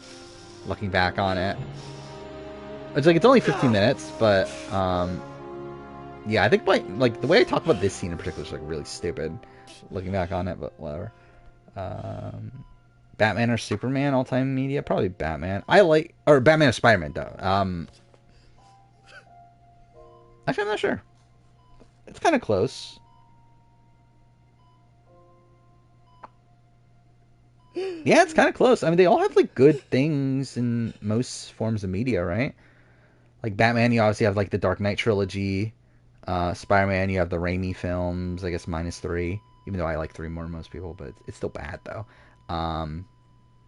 You have, like, the Arkham games. You have this. So, I don't know. I forgot, wasn't it, like... Yeah, it was A-Dog something. Yeah, it was A-Dog something.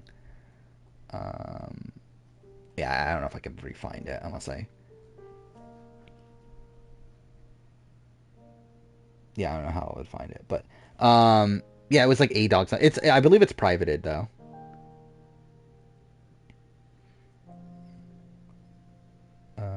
After a million, which I assume it was privated after after she got cast, obviously, because like when you get cast, you're supposed to private all your social media. So I assume that's what happened there. We deserve a Kelly winner. Yeah, has a Kelly never won? Yeah, I guess that is the case. I didn't even think about that, to be honest. Which, yeah, I guess that is what the Kelly curse is, isn't it? I love it, like I've heard the term Kelly curse, but like I never actually thought about it until now. That, yeah, I guess Kelly has never won. Takes Suri being stuck in a kayak for 48 hours for kids to destroy a power shark. Yeah, that's how it worked. And yeah, mostly Jared. Like Izzy did like one thing wrong. Like Izzy actually, like the funny thing is that Izzy actually played this week pretty well up until today. Like it wasn't until today that she fucked everything up. But like she was like, I was surprised at how well she was playing from the block. Where I was just assuming that she was gonna blow up her game at some point, and then she just like didn't until today. No, but I'll be right with you, honey. Thank you. I was actually considering. People are also saying Jared has a girlfriend at home. I think I might want to become Yeah, and that is the thing.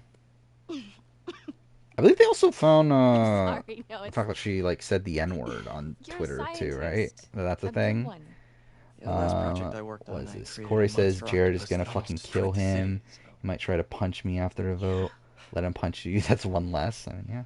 I mean, you do make a hell of a chicken curry. Imagine Jared is Willie Hands. Going camping? Oh. I love how like I love how they saw Shannon Gus is like freaking out over Suri being in danger. I did love that too. You know, you can always stay at my place.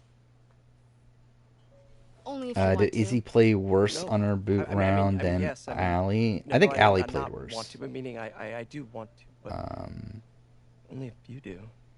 Because like Allie said, "I'm going after you," right? Right? That was the thing, right? That was what caused Allie's downfall. Was it Allie literally told Paris that yeah, we would be going after you? Where it's like, at least Izzy is like, okay, we'll be going after America. Is that really the final scene before they go to credits? Is them kissing? I didn't realize that. That's really funny. There we go. That's Spider-Man. Well, I'm not Oh, yeah, an there's expert or post-credit scene. anything, but I think it's in the way that you ask her. Wasn't Jared talking about Hall Brawl or something the other day? I don't know. Alright, so where do you want this? Right over here is fine. Right. Yeah, imagine Jared on USA 3. I'll probably still have it. No, Cerise not on the top of the power ranking. Hey, so Pete? Yeah. Yeah, Cerise actually in danger for first I time, gotta talk to you about which is something interesting. I can't tell my mom about. So yeah, again, I haven't locked in what I'm gonna do with the mid-season power ranking at this point, Weird but things have been going as on. like the rough draft I made, Like physically. right before the episode aired today, I had Suri at 6 now. Well, you know, you're at that She age might move down a little your bit more. body I don't starts know. to change. And so you may So be this is the noticing ranking I made. I have some Matt, areas- Mimi, Not Corey, America, Jag, Suri, I think it's Bowie, better that I just Cameron. I show you. Okay, actually no, because this is I forgot about it. This is also factoring in the fact that Felicia's on the block and everything. So obviously by the time the mid-season power ranking, this will be different because Felicia won't be on the block, so she'll be higher. Not that weird. But anyway, Cameron, Blue, Felicia, then Jared. Which like again, Felicia will be higher. Yeah, Jared I think will still be at the bottom if things stay the same. Actually, to be fair though, by the time the mid-season power ranking, we'll know the HOH, which that'll also play a factor. Where if it turns out that like Jared wins HOH or something, then obviously he won't be at the bottom at that point, but he'll still be low. At that point, Cameron will be at the bottom.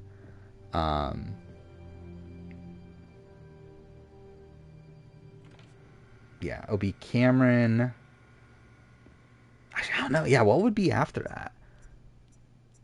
Who's the second most likely to go home? Probably like America, right?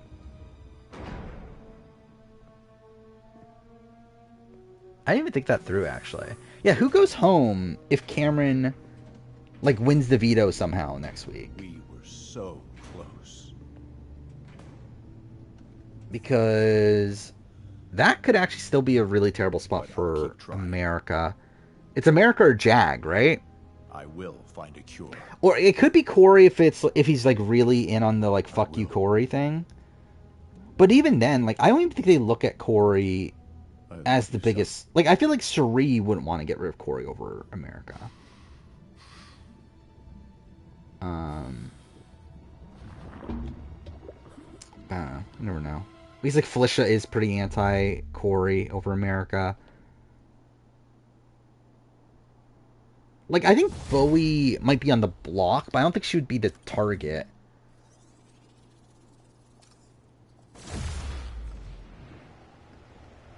But she could, like, go home by accident, for sure. Especially if the new majority, like, has... Actually, I don't know. How would that work? Like, let's say it's... Okay, let's say it's, like, Bowie and America on the block. I'm trying to bring up my chart again. Alright, like next week, let's say Jared wins HOH, puts up Bowie in America, and then Cameron wins veto, keeps the same. So what would the votes be? Blue would vote America, Cameron would vote America, Suri would vote America, Corey would vote Bowie, Felicia could go either way, technically. Probably America, just due to the fact that she's like working with Suri. But I think could go either way. Oh yeah, Izzy's out too. Jag would vote Bowie. Maybe. Actually, I think it would be America. I think America would go. Yeah, I don't think Jag would be like resolute enough in America to fight for her to stay still. If she's in that position. Fugitives and multiple vehicles are causing a major disturbance. Officers needed in Gramercy. Like, why do you think Bowie would leave over America? I don't think the votes are even there. Because, like, Mimi's not gonna not vote out America in that position. Like, I don't think Felicia would be willing to stick her neck out for America. Especially because, like, obviously, like, I think clearly America is the bigger threat, right? Yuri, you're back. Like, really, the only person I think is, like, fighting for America would be Corey. And then beyond that, I think there's a world where, like, Jag and Matt want to keep America around. But, like, that's not enough, though. Sounds like a big job, but we're up to it. Not you. For a job this tough. But again, I don't think it's enough, the anti-Jared sentiment. You said it. You even did the voice. Okay, don't make it weird. You like me. You really like me. You made it weird. Because I don't think it, like, got work to do. they're not going to just vote out, like, when you have, like, America versus Bowie. Like, unless it's a situation where they're like, okay, America can help us in taking out Jared. But the problem is that most of the House isn't actually anti-Jared. Like, it's really just the new alliance, which, again, two of those people would be on the block against each other. Yeah, like, I think America goes, if it's American. Oh, Circle's here. Oh, yeah, we can do the Survivor drafts. Kegger's still here, right?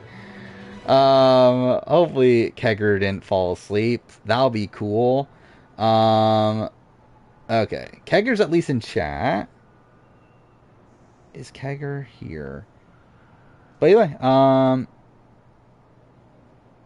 wait, let's make sure. Yeah, so everyone should be here if Kegger didn't fall asleep, which is not a guarantee. Okay, he is here. Okay. Yeah, we can do the draft. So let's do this. Let's do Survivor 45 draft. I mean, Circle's ready at least.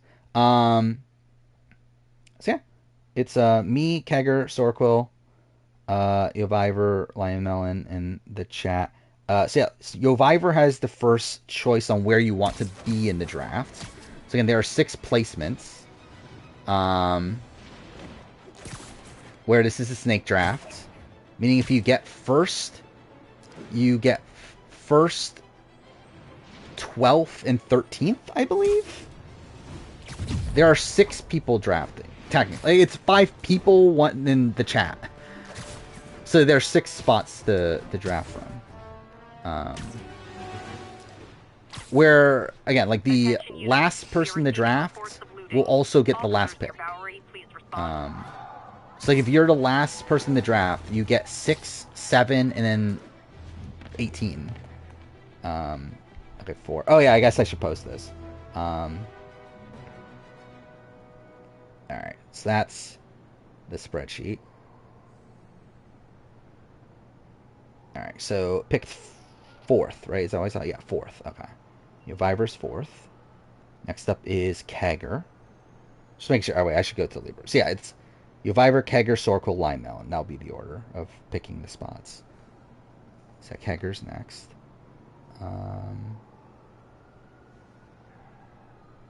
I mean, I still stand by my sentiment 3 weeks ago that Jared was in a good spot to win the game. It's just that I didn't expect him to be as terrible of a player as he is, to where he would ruin all that for himself. I just realized I never bought skills this entire playthrough. That's funny. 3rd pick, okay. So Kegger's 3rd pick. Next up, Sorquill. You have the choice between 1st, 2nd, 5th, or 6th. Wait, I love how like I went to skills thing to buy skills and I just didn't buy any.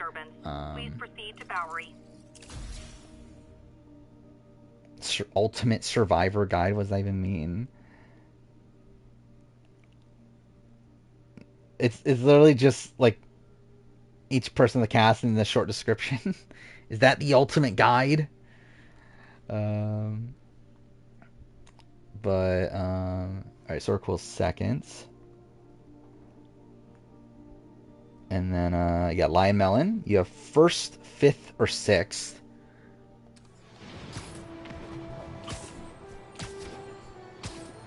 First, okay. So I'll take 5th then, and then chat will be last. Which, again, I think that makes it easier so that we get the chat polls out of the way in a row. Alright, so that means Limemelon, you are the first pick. Who are you going to pick? So that probably means I'm not going to get any of my, like, top contenders then if I'm 5th. I was 1st last time, right? How did I get 1st pick last time? Now I'm thinking about for the BB25 draft. Alright, what do I need to do again? By the way, also, I still didn't buy skills.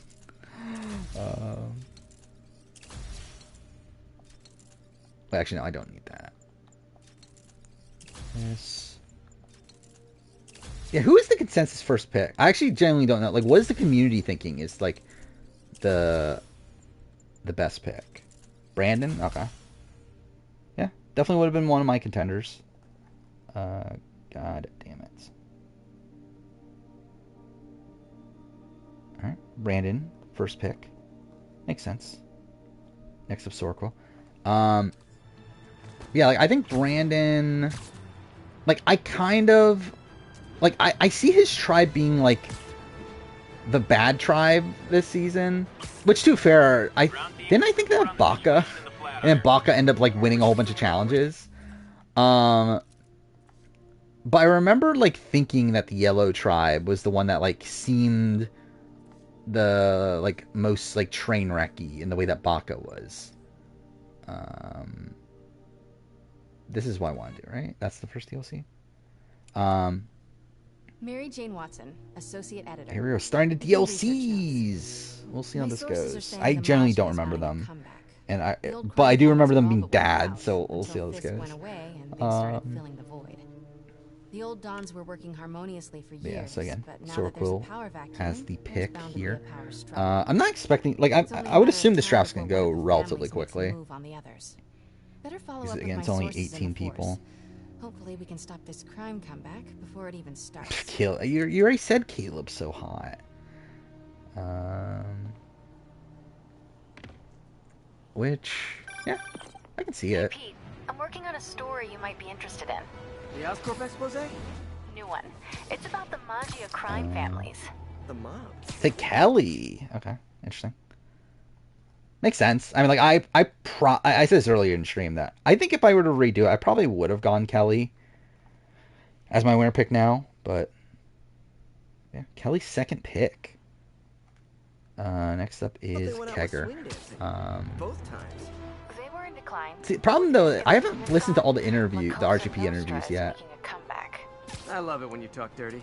So like, I don't know So you know the feds raided Bellagio last month? if these opinions are gonna stick. One of the Dons had this lost masterpiece Kelly was my painting number called 2. the Maria, It was and Austin, they're then displaying it over Kelly. Manhattan I think Mocha. were my top 2. And I have a source I think, who says one was of it the families Brandon is planning to 3rd? steal it back tonight. Sounds like there's more to it than just art appreciation. I'll swing by the museum. Yeah, like I feel like Caleb should be good. Like Caleb feels like the type of person that like should get to the merge pretty easily. But I could see like if one of the, let's see, wait, who else is on there? It's what, Brandon, Caleb, and who's the other guy? Sean, isn't it? Yeah, I could see Sean going early for sure. Then what? Sabaya, Hannah, and Emily. MJ, looks like your source was right. There's a small army of goons trying to Yeah, break it's in. like Stay on the definitely line. while I not take a closer the look. Just be most careful. consistent If those bunch in guys the are world. Magia, they play for keeps. Can make Sean Edwards the last pick despite Bryce, but then he would get Sean Edwards, right? Because like that'd be the chat. Sheesh.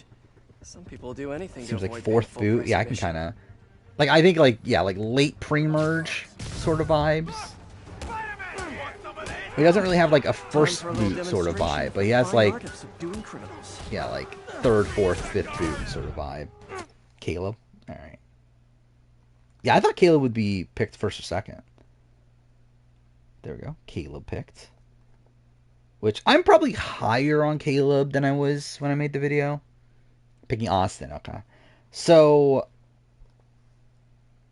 interesting. Because with Austin picked, that means that only one of my contenders are left. Do I want to go with her, though?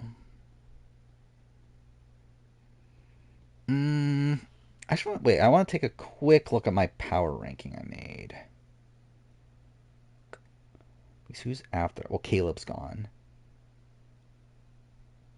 Yeah, I think I will go. I don't know though. Should I go?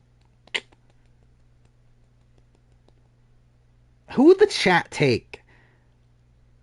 You know, no, I'll go Jake. Then I think I'll go Jake. I feel like Jake's more likely to get taken than the other person. Oh yeah, I have to do the, so yeah. So yeah, now we're doing the polls for chat. So chat will get 2 people and then get the last person. The problem is, how do we do this? How many people are on here? We have 13 people. I think what we'll do, so 13 people, that means what, 5, 4, 4? I think we'll do we'll do a poll, 5, 4, 4. And then the top 2 people at the end, I don't know, whatever. Either way, we'll do the polls first. So we'll just get both picks out of the way with one series of polls. Should I allow channel points to be used? Should we factor that in? I feel like we should, right? Because I think that would make more sense to allow channel points. No? Is it normal that we love Suri but rooting against her power structure back home? Do I think it's normal? Not really. But that's what's kind of complex about this season. Alright, we won't use channel points. I think it could be an interesting dynamic here, but yeah, I guess we won't. Actually, how should we really do this? I'm trying to think, because like I guess that isn't the most fair thing in the world. Or do we just run the polls 2 times? I don't know, whatever. All right, let's just do the first one. Brando, Bruce, D, Drew, and Emily.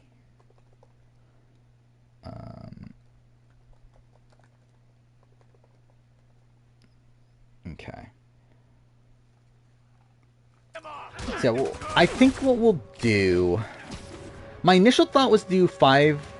Like, obviously do the polls, and then the 3 winners of the polls go to the final round. Winner of that, obviously, is the first pick. The question is what to do with the second pick. Do I do the entire poll series again? Or, to, like, pick the next one? Or do I take, like, the winners of these polls... But, like, that's, like, a little bit unfair. I guess we'll see how the poll results play out. 200 points. Yeah, I guess that's the aspect of the channel points that would be unfair, right? Is that you would have the potential of family, right? Why would he want the Maria? It doesn't seem like his yeah, thing. like do top 2, but like make sure no one got like I wish like actually, you know what? Should we? Should I create another? Or either way, Bruce one, right? Whatever. We'll just handle it this way. Whatever.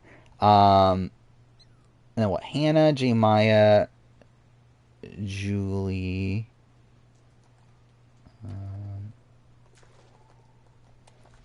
Wait, what was it? Hannah, J. Maya, Julie, and Katura. There we go. I'm assuming the chat's gonna get Bruce. I feel like that's who I was assuming the chat was gonna get. The interesting thing will be who the other person is. Blue's the greatest strategic player of all time, obviously.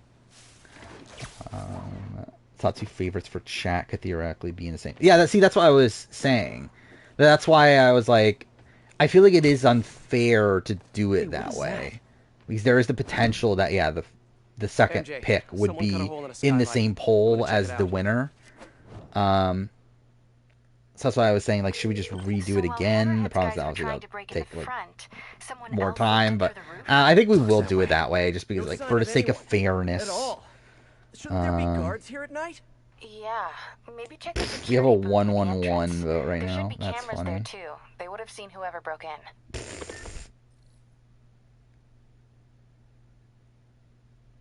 Tie between Julie and Katura. You know what? Fine. We'll move both of them on then. It doesn't really matter because we have enough space in the final round. And then we'll do.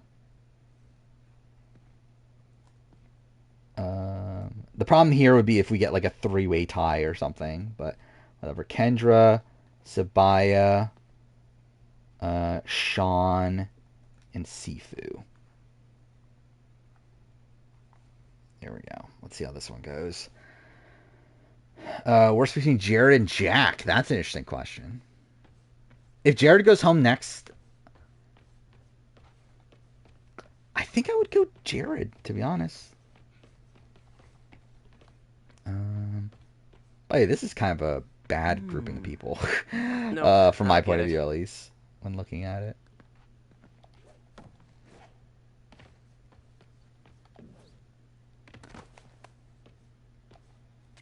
Blue Kim Spradlin. Yeah, obviously. It's Blue Kim Spradlin. Need a palm print to get in. Any clue about what Sabaya happened to the guards will be Ooh, inside. it's close. I'm surprised Sifu's getting this many votes. Not a guard's hand. Actually, their handprint. Yeah, the poll should be showing up on the top, right? You can lift prints from the things they touched. Oh, yeah, good idea. Always happy to. Only reason why the vote went flip back. Fuck off. Okay, well, okay, another tie's not bad. Where would I be? Because it's between 2, Sabaya and Sifu. So we'll just go to the final round. Hopefully, I guess if it's a tie in the final round, it's like whatever. Sean got no votes. That's funny. All right, and then this one is Bruce, Julie, Katura, Sabaya, and Sifu. I'm surprised Sifu got that many votes, but okay. Alright, there we go. So this will determine the first round pick. Or first pick, whatever. King Sifu, obviously. Gotta love Sifu. That looks like it could have a partial. I would love it if Sifu turns out to be coach. I know there's a print on here. Just need to find it. Close. Between Bruce and Katura.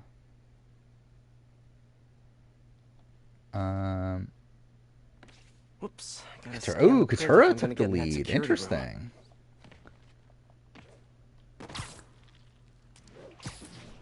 If Katura wins, then obviously my plan didn't work.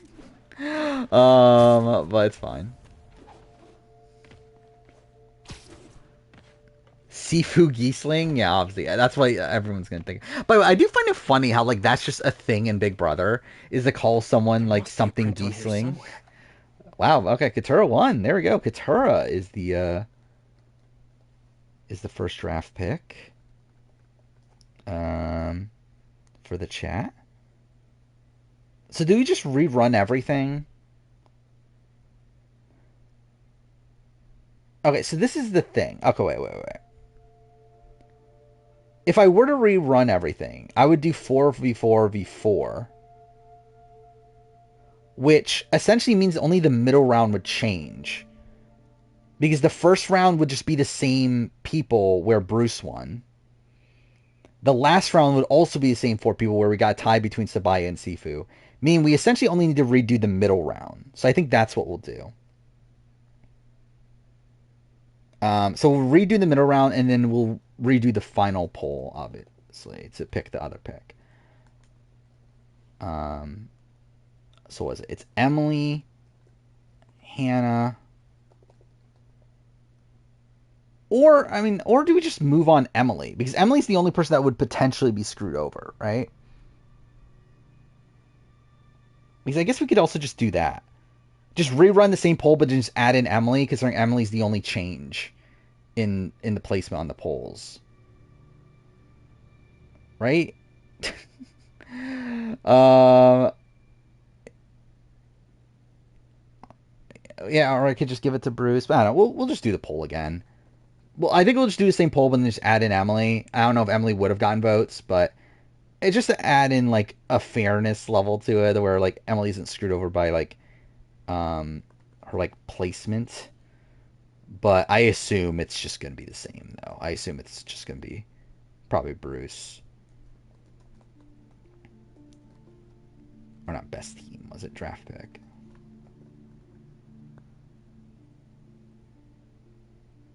There we go. So yeah, this will be the last poll. This will determine who the 6th pick is. And then after that, it's just a straight up regular draft. So we don't have to take this deviation here. Getting sleepy? Well, hopefully you can stay up for another, like, looks like I'll need more. 10 minutes or so. Shouldn't take too long after this. It's like the guards just vanished. Oh, yeah. Oh, actually, I'm listing some votes. Can I find some more partial prints?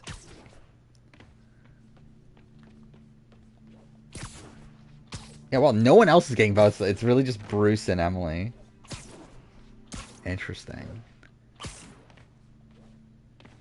Straight up, I was actually considering picking Emily. I mean, I think my next pick might be between Bruce and Emily anyway. So it's like whoever gets picked here is essentially the one. Whoever doesn't get picked here, I think it will be who I pick. I think. We'll see. Now, Bruce. It looks like Bruce is gonna win. Yeah, Bruce won anyway. All right, Bruce gets picked. There we go. That's it for the chat. So my pick again. Who's next on my power ranking? It is JQ. Oh wow, this is literally my top 7. Yeah, like literally my top 7's gone. So next up would be Brando? Did I have Brando next? And then Emily. I think I'll go Emily. I would rather have Emily. There we go. Uvivor next. Jared said under his breath the blue after she mentions a good source of protein. Yeah, what a great one-liner, I guess. That's not great. Sean Edwards. Interesting. Okay. Sean off the board. Was not expecting that. Okay. Next up's Kegger. Like, I like Sean a lot more than I thought I would. I just don't love his, like the fact that he's on the Yellow Tribe. And, like, he just feels like a person that would be taken out early. Wonder if there's a on that tribe, here. but yeah, maybe there's some hope. Maybe he's like a Romeo. Another I can one. kind of see Cool. potential of that. Where obviously I very much Guards wouldn't underestimated leave their stuff Romeo around like this. early on in Unless 42. they didn't leave voluntarily.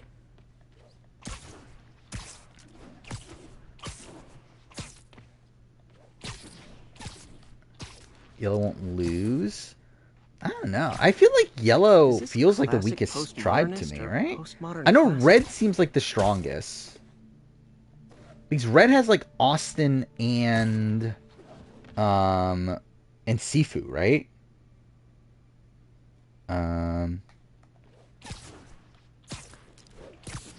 It's like that's like two of the like bigger guys. And you also have D, who's like a CrossFit person. It's like that feels like a pretty strong tribe. I guess like blue and yellow are like more comparable. Brando. All right, interesting. Brando off the board. Next up, Sorquill. So who do we have left? We have. Oh, I just realized I'm not gonna get to pick again until the penultimate one. That's kind of shit. To be honest, I maybe shouldn't have picked Emily then if I knew that. I didn't really think that through, but oh well, it's too late now. I remember the tribes at this point, I think. Where, yeah, yellow is what? Hannah, Emily, and who's the other woman? Sabaya. Maybe I should And then for the men, it's school? Brandon, Caleb, and Sean. Which again feels like the weakest. Like that feels weak as a tribe. Where like Caleb seems like a strong guy. Like Brandon, I don't expect to be that great at challenges. I don't expect Sean to be good at challenges. From the women's side of things, I don't expect Hannah to be good at challenges. I don't expect Emily to be that great. I think she'll be fine, but like I don't think she'll be like that great. And then Sabaya will probably be okay, right? But I don't know. That feels like a weak tribe. Really, Emily reminds you of those. That's not the person I was thinking of. Or like that's not like the archetype I was thinking of. Where like Emily kind of reminds me of like a slightly older Franny. Take Jeremiah. All right. Jeremiah off the board. Next up's Lion Melon, which you get 2 picks in a row. Your last 2 picks. Yeah, I assumed I wouldn't get Jeremiah back. I wouldn't have been opposed to getting her in the final round, but yeah, I remembered you liked Jeremiah, so I assumed I wouldn't get her. Hannah, interesting. See, I thought I was gonna potentially get Hannah towards the end too. So that's another person. Who am I gonna be left with then? Because I genuinely don't know at this point. Starting to realize the person you want is definitely not falling. Yeah, it would have to be in the bottom 3 for you. So probably not likely, but who knows? Considering waiting for a third, but I like Jay more. Yeah. I don't know. Could you have gotten her in a third? I mean, like, really, you'd have to just beat out Lion Melon. So you potentially could have gotten her in a third. But yeah, if you really wanted her, then obviously I better get her now. Yeah, Sabaya was in the military, right? And then she's like a truck driver and everything. Which I don't know what the truck driver has anything to do with it. But yeah, like you would think being in the military would mean that you're like somewhat athletic. I find J Maya attractive personally, but I don't know if that's like the general consensus. What am I doing right now? Collect. Oh, over there. Which, by the way, I just realized that they changed my thing because the suit changes your power. You can go for memes. Sifu, okay. I feel like all the people that I assumed would be towards the end are getting picked. So you have Brandon, Hannah, and Sifu, which is a weird group. Next up, Sorko, your last pick. Sifu is Nico. He's not Nico. He's Sifu. Which is essentially... What was Coach revealed as? Like, was Coach on the original cast as Coach? Or was he as Ben? It's essentially that, right? Horn dog. What do you mean? I'm just saying that someone's attractive. And it's not even like I picked J Maya because she was attractive. Like I ain't like it's like yeah. Like who do I have on my team? I have Jake and Emily. It's not like I'm no offense to Jake and Emily, but it's not like I'm picking them for aesthetics. Anyway, take Julie. Okay. Another person. I thought I was gonna get Julie at the end. All right. Next up's Kegger. I feel like I'm okay with 3 of the 4 people left. So I feel like I'm not gonna get someone I don't like. Again, this isn't me at the time of Survivor Co. wrong, where I picked Michelle as my winner pick because I thought she was really hot.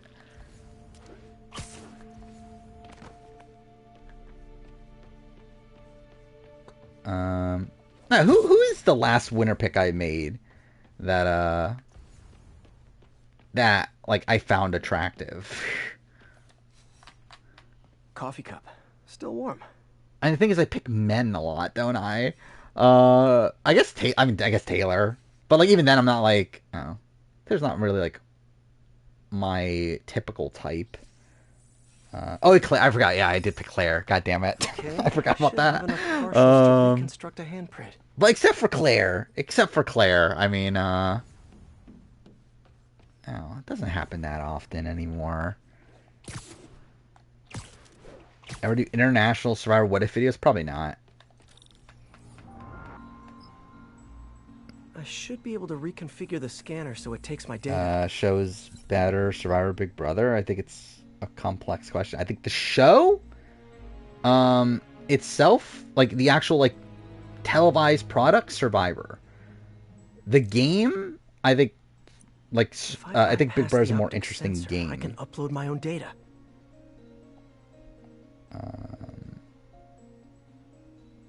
Wait, who's turning anything? Oh, it's Kegger. Did Kegger pick?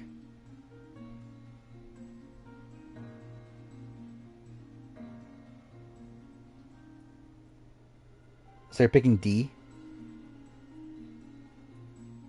Is that who you're picking?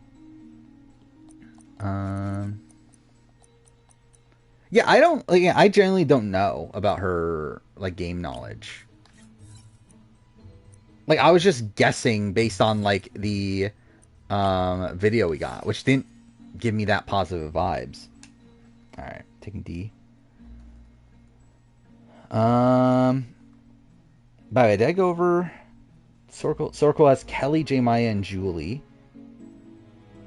And then Kagger has Caleb, Brando, and D. You Viber pick is Drew. Shit. Okay. I mean, I guess I'll take Kendra then, but like I didn't want to. And then chat gets Sabaya. There, that's draft. So yeah, what? So Yoviver has Austin, Sean, and Drew. I was gonna say a whole bunch of like nerdy archetype people. I guess not really, because Austin's there. I have Jake, Emily, and Kendra, which. Yeah, that's been happening all night. Is that there's been like a follow bot thing that I've had to push deny on the automod. Which again, it's funny that the automod catches those things now because it didn't used to.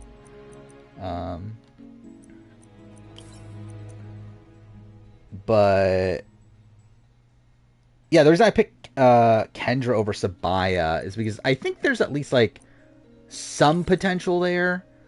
I didn't really get the greatest vibe from her interview. Fuck, I need to. Where like she was talking about like winging it and everything, but like I can see some Carolyn like upside. Got it. To where transmitting handprint now. Yeah, like Sabaya, I didn't really get much at all from Sabaya. So yeah. So yeah, chat ends up with Katura, Bruce, and Sabaya. I think if I were to redo this, I think I would have gone Katura over Jake. Let chat get Jake, because I think that probably would have happened. Would I still pick Emily?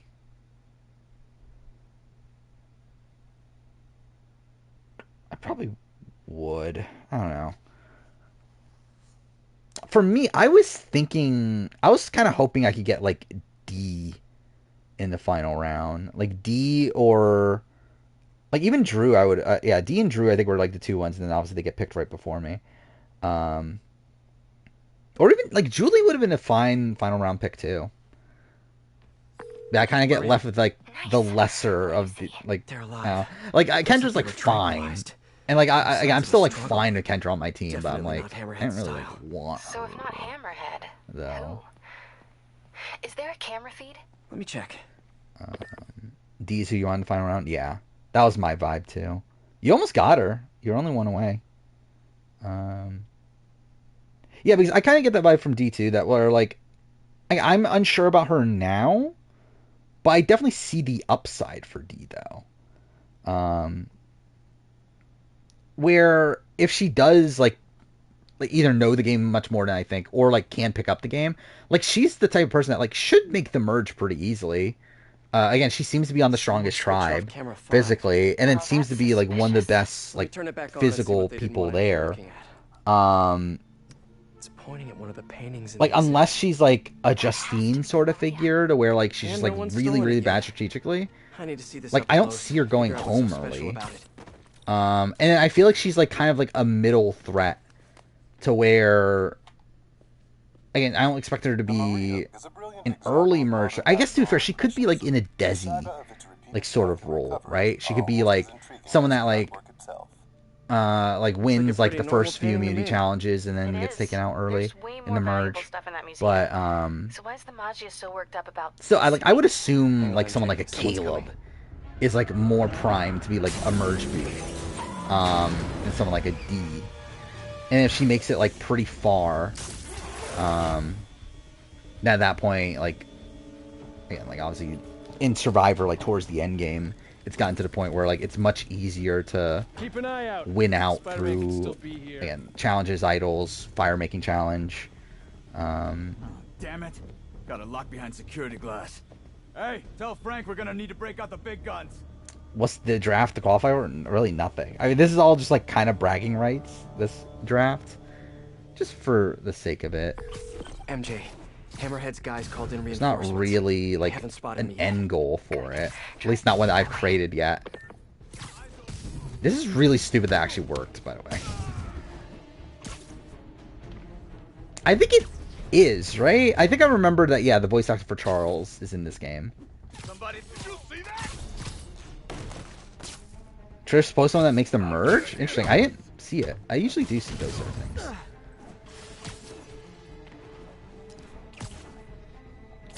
But I wasn't really paying that much attention, to be fair.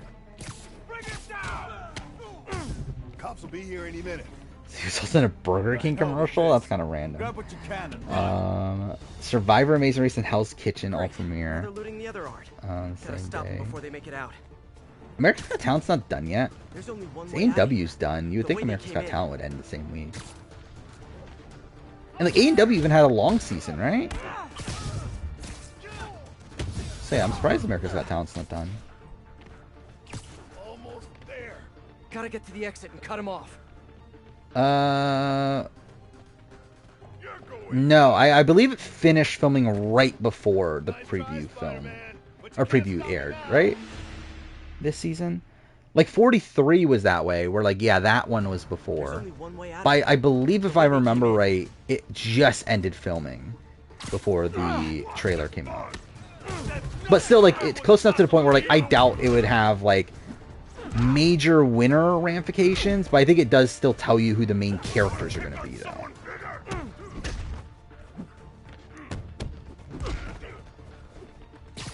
Like, looking back at 43, who was not in the 43 trailer? I guess, was Cassidy in the 43 trailer? Okay, I'm doing this shitly. MCU draft? We can do that eventually. There's only one way out.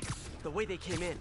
Well, I'm saying, like, who that made it far was in the 40. Who that made it far wasn't in the 43 trailer. Because I think that would be more indicative.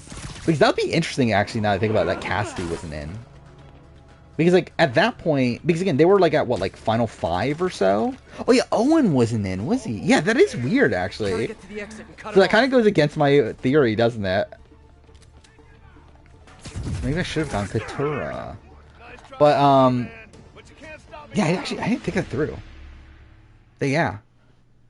That's probably the trailer to get the most from. And that was a trailer where, like, before they even knew who the winner was, they didn't put the people that were in the end game. Or, like, some of them. Because, like, obviously Carla, Jesse, Carla, Cody were, and then Gabler was.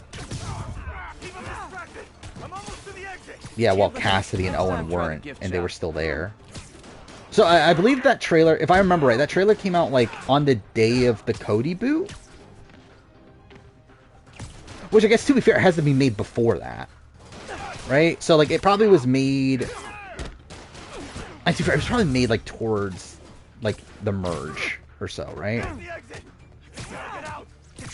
Yeah, actually, now I think about it, I really did not think that through. The actual practicality of it. Yeah, so... Yeah, it really actually doesn't make much sense to really take much from the trailer in terms of longevity. Well, at least longevity as in, like, endgame, I guess. I think it can still play a factor in, like, okay, who makes the merge and stuff. And, like, who's going to be the main character up to the merge. But, yeah, actually, yeah, it doesn't do... like, it doesn't really make much sense to take any winner stuff from it. Can't let them escape. So I guess I probably will stop that. Next time, try the gift shop. For next cast. Actually, I don't know. I think it still makes sense for like 46, but it won't make sense for like 47 to do that. Match. Oh yeah, that's gonna be a thing though. Watch like one person get a match hat this season, and that person ends up winning. That'll be funny. You're trying to steal that art. Do a DVD cover draft? I mean, like, would that be that interesting? Fuck off, I failed this again.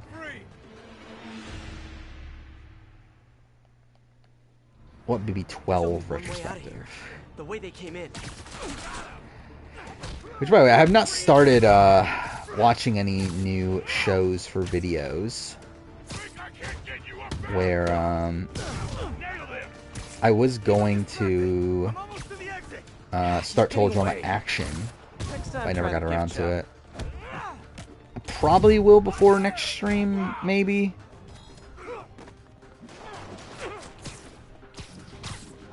Draft 44 first? What was 44's DVE cover?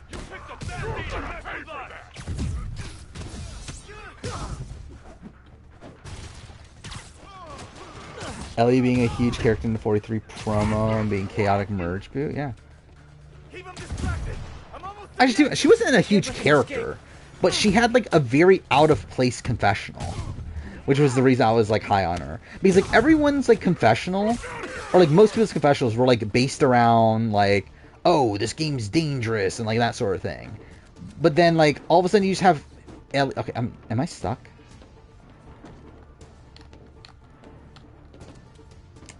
Yep. That's great. But yeah, then you get like Ellie, who like just randomly talks about her profession, and that's like the only thing she talks about. Okay, this is stupid. There's only one way out of here. The way they came in. I'm taking this one. Tough as nails. What? Like when I'm gonna watch it? It won't be until after I watch these shows. So yeah, I have 3 shows I need to watch for my upcoming batch of videos still, which are Total Drama Action, Big Brother 5, and Mighty Morphin Season 2. Once I'm done with those, that's when I'll go all in on watching the reality shows from this year that I still need to watch. But yeah, maybe Tough as Nails. What was the other? Zombieverse. I want to watch that. I probably won't wait for Devil's Plan. Is that what that's called? What's it called? The Genius Creator Show. Is that what that show's called? But anyway, I'll watch that right away. Because why not? I'll also watch Cosmic Fury right away because I'm doing a prize, I send you a poster of that piece for your prison cell. Power Rangers season ranking I need to get made. Hell's Kitchen's not coming for forever. House of Villains I'm going to watch live as it airs. I'm talking about like stuff that's like, well, I guess that wasn't with Cosmic Fury, but like right now I'm talking more about stuff that can't let them escape. that has a Ray come out. I mean, that's like the shows that I'll like start watching at that point. The shows that have a Ray come out that I haven't started watching yet.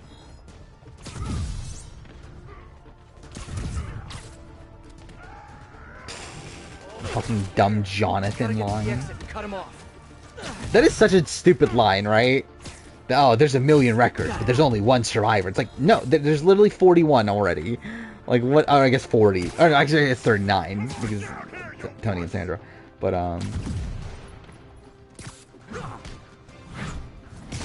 I do not think Lashana is a robbed queen because there's no fucking real game. He's getting away. Too slow. I love it, like, I'm probably gonna get so pissed off watching Total Drama Action. And like, oh my god, I can't believe people fucking take this show seriously. That's pretty much how I think about Total Drama Island. There's the exit. I just gotta get out. They're trying to steal Oh, that fuck arm. off. How'd that guy get all the way over there? Stay down.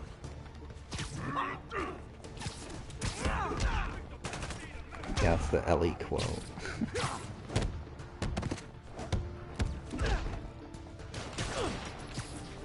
I think we're doing Total Drama Island. It's like a season Survivor's iconic thing. I'm not really assessing it as a Survivor season. Or are you saying I should? Because I would fucking kill myself before I do that. But yeah, like I'm assessing the show as like an actual scripted product, which I think it's bad, but it's fine. Which again, we'll see how we think about action. That's what I'm saying. Like, I would rather kill myself than make a fucking player ranking for Total Drama Island. What about the Maria? This could have all been a distraction. My thoughts exactly. Find it so hypocritical of Sam, saying, how dare you, Camille, not give me and Blake the money when we're reserving to anyone. He was not gonna, like, so again, this is the sense that I get from the Traitors finale, is that Blake and Sam had pre-planned that they were always going to steal the money, and they were banking on Camille not. Nobody's getting near Maria anytime soon. Mission accomplished. To where it seemed like, from my point, like the way that I sensed how this finale played out, is that I think that was the plan the entire time when getting Camille.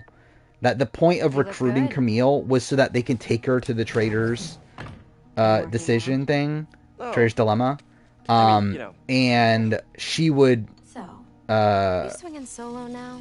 she would not steal. It's a lot of questions.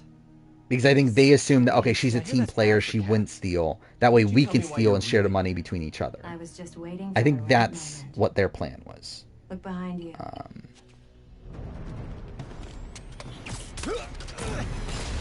If I can believe Last of Us is a real apocalypse. But the difference is that it's supposed to, like, it's based around it being a reality show. Which it isn't. Rockets? Who brings rockets to a museum? Like, it's not like The Last of Us is trying to be a reality show.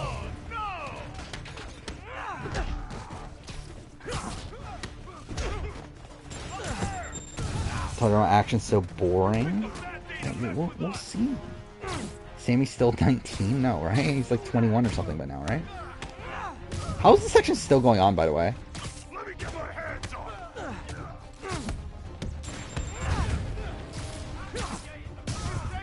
Marines invaded planets in search of their pursuers? No.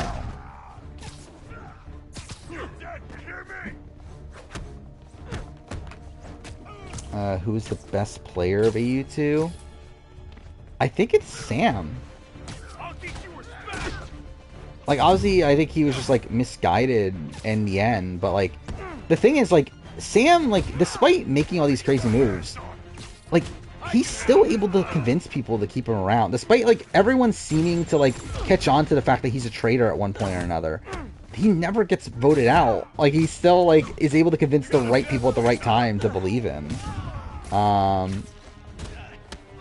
coming your way, handsome. So it's like, I mean, maybe you can argue Blake played the better game, but, like, I think what Sam does is a lot more impressive to me.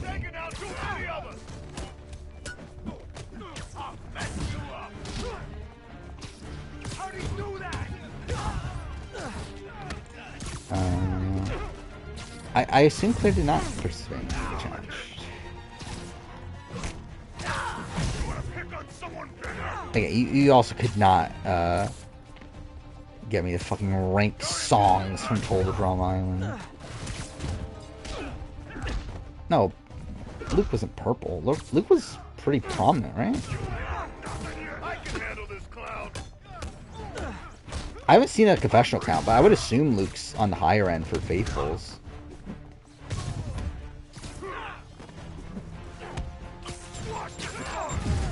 DX is playing against Jeff Probst. I'm sure that's happening. Which, if it is, then, like, why?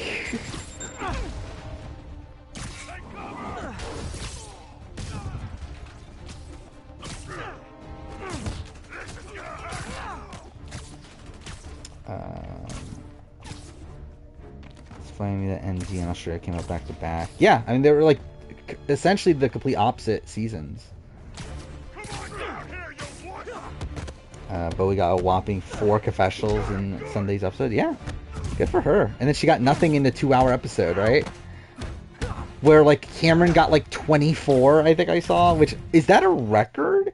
Actually, no, it probably isn't because old school Big Brother. But that must be, like, a modern Big Brother record of 24 DRs.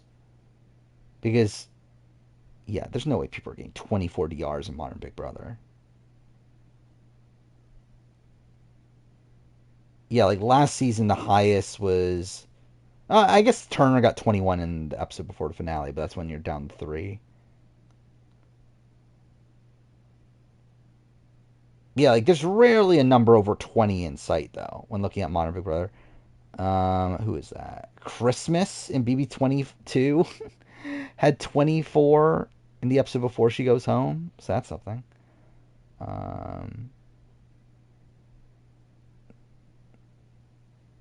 Yeah, I'm looking through all the confessional counts, and it is like, yeah, that's the only one so far. Going back to, I'm at 16 right now. 9 and 15. Yeah, so like obviously it was a 2-hour episode, so it's like they obviously there was more time to put more confessionals, but it is kind of funny how like yeah, this might be a tied record for most DRs in an episode with Christmas of all people. I'm literally back at All Stars now, and there's still none. They're higher. Oh, there we go. And BB6, April had one episode that she got 25. That was during the veto episode of her HOH reign. That's it for BB6.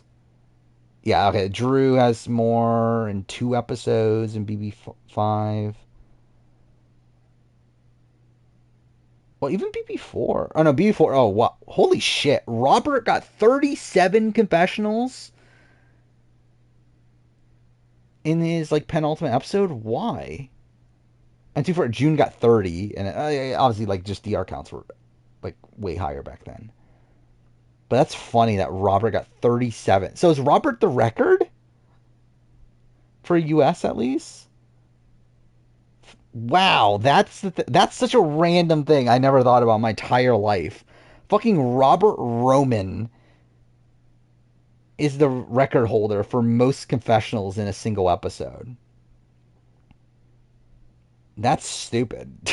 That's really dumb. I wonder if that carries over to Canada. It probably does, I would think. Tom gets 29. But yeah, I think that carries over. John gets 32 in his first HOH reign.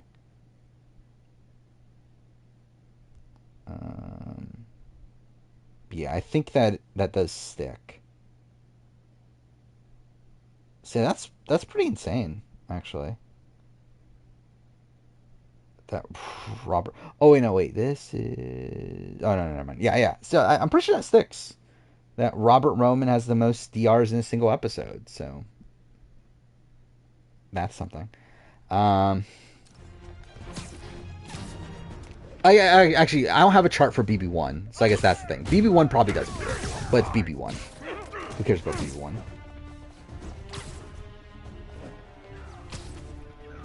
Bowie's the only person getting none this episode. Yeah.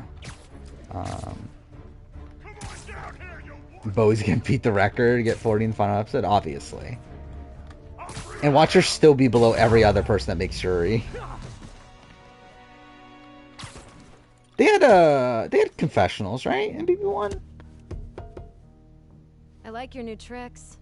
And I'm tired of your old ones. They definitely did, right? I'm definitely not misremembering that. Yeah, they definitely did. Who said I'm here for the art? What are you doing? Luke Toki, there we go. Played better in 2017 or Championship 2, Championship 2. Hey!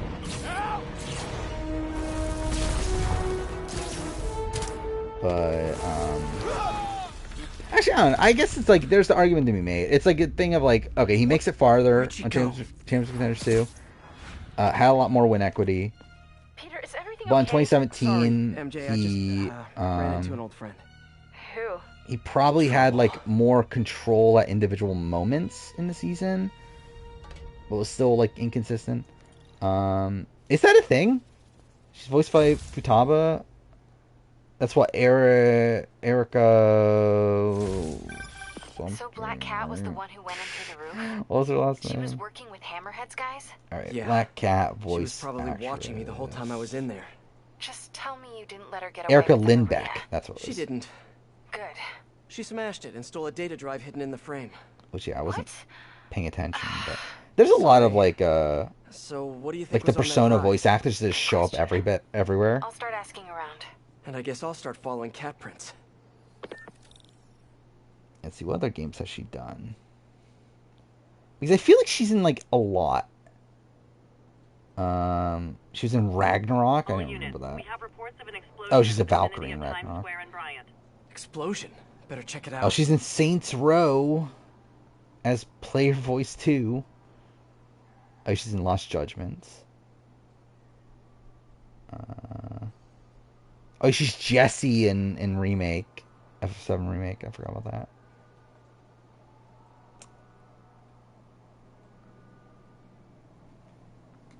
I'll see you later, biggest party. Even you've probably been gone for a bit.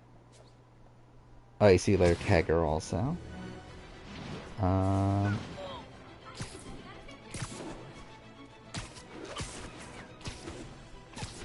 Sir Spencer didn't make a 45 video yet. What if Sir Spencer retired? What if his last 44 video was the last video he ever made? What travesty that would be, right? As you probably heard, Spider-Man stopped the crime boss Hammerhead's thugs from robbing. Like, it is weird to think about. Like, at some point, one of the videos you make is going to be the last video you ever make, right? And you may not even know it at the time that you're making it. Like, if Star Spencer's lost his mind. This is the problem with Spider-Man. He escalates every situation into an apocalyptic. Imagine that the thing is that, like, what if hey, what if his name's not actually Spencer? He's in Survivor 46, obviously. Might be more nearby. Better call in the bomb squad. Who's better between Cass, Spencer, and Tasha? Probably Spencer. I think he's the best player of the three. Tasha's not too far behind. What is this? Okay. I don't remember this at all. Okay, buddy. Is there Spencer in 46? I have no memory of there being a Spencer in 46. Okay, still a few more out. Let's look this up. I genuinely do not remember the 46 cast at this point. I remember there's someone named Venus, right? And there's someone named Tevin.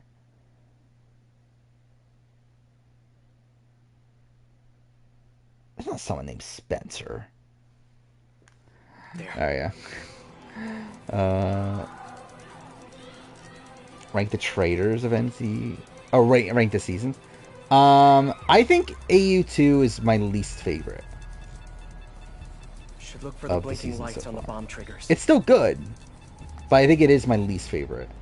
NZ, I think it's towards the top. I don't know where exactly though. Where for me, I think it's. How many seasons are there again? Are there 5?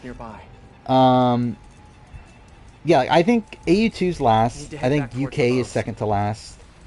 And then I think the other 3 are like very close. I think as of right now, triggers will show up as bright blinking lights. Where did I go? So I did update my Year in Reality TV list. I did go NC over US there. So I think that probably would stay true, and then I'll probably still put AU1 above NZ. But I'm not locked in on that. Wait. Okay. Well, that's a thing. Did they just put a fucking rat there? Okay. Time's running out. Need to disable the bombs. Where's the other bombs I have to find?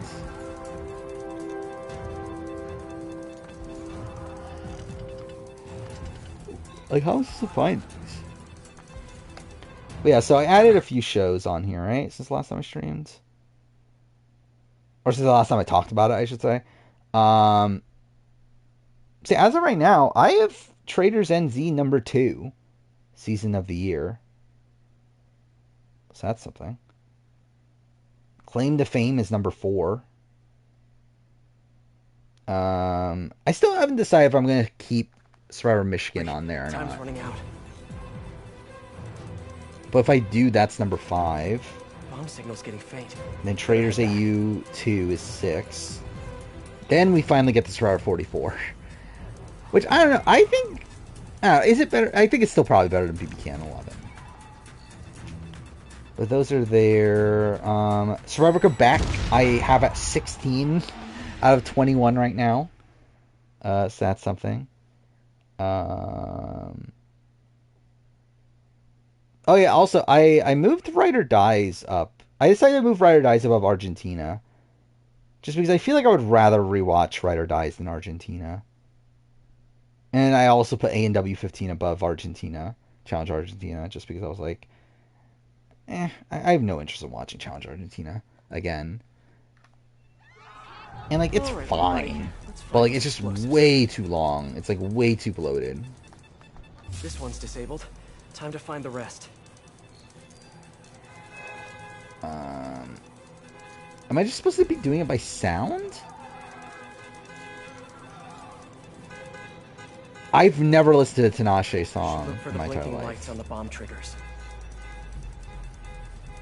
But yeah, Stars on Mars is last, by the way, on my ranking. Need to head back towards the bombs. Fuck. Where are these bombs? Bomb should give. What is this? Blue shouting out her family. First and foremost, How long is this clip? Oh, it's only 10 seconds. Since I know this camera's on me now, back to my shout outs. First and foremost, one and only shout out. Happy birthday, anyway. That's great. Off a soft beeping sound when I'm nearby. Oh wait, I'm an idiot. There's literally a fucking tracker in the corner that I just did not see at all. See, I'm just an idiot. The bomb's IR triggers will show up as bright blinking lights. Wait, where is it though?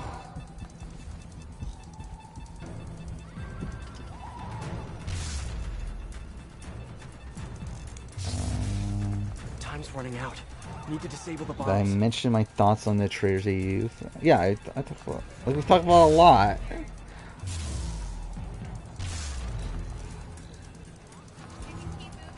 Right, I think it's a. Gotta hurry.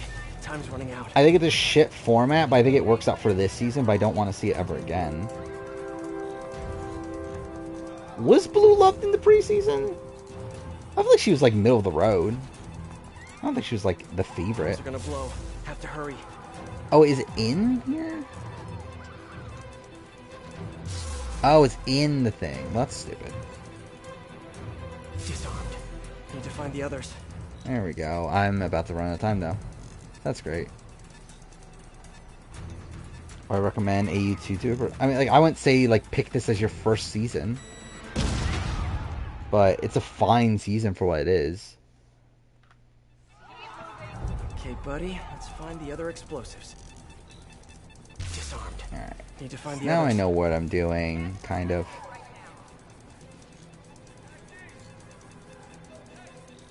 She's the yes queen, give us nothing. Oh yeah, because she also had like no preseason content too, right? Because like she was the alternate. Time to find the rest. Which I think makes sense nowadays. I think when seeing her on the season, it's like, yeah, her being an alternate, that's about right. Okay, one more. I think it worked out for this season. I just think it's a terrible format just in general, though. Where like it's essentially an auto lock that the traders are that no one's gonna win essentially if you get to that situation.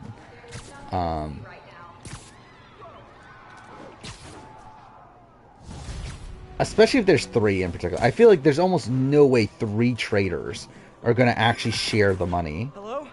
Spider-Man? Who's had preseason? I got your number Red, right? Red was like the person no one liked. Probably better if we spoke in person. Can you stop by the Greenwich precinct when you get a Luke chance? was like I hear you like meeting on a lot of people didn't like Luke, but Sure wasn't thing. like See you in a few. the consensus pick, right? Actually, let's look up the Big Brother like TikTok thing they released when the cast was released.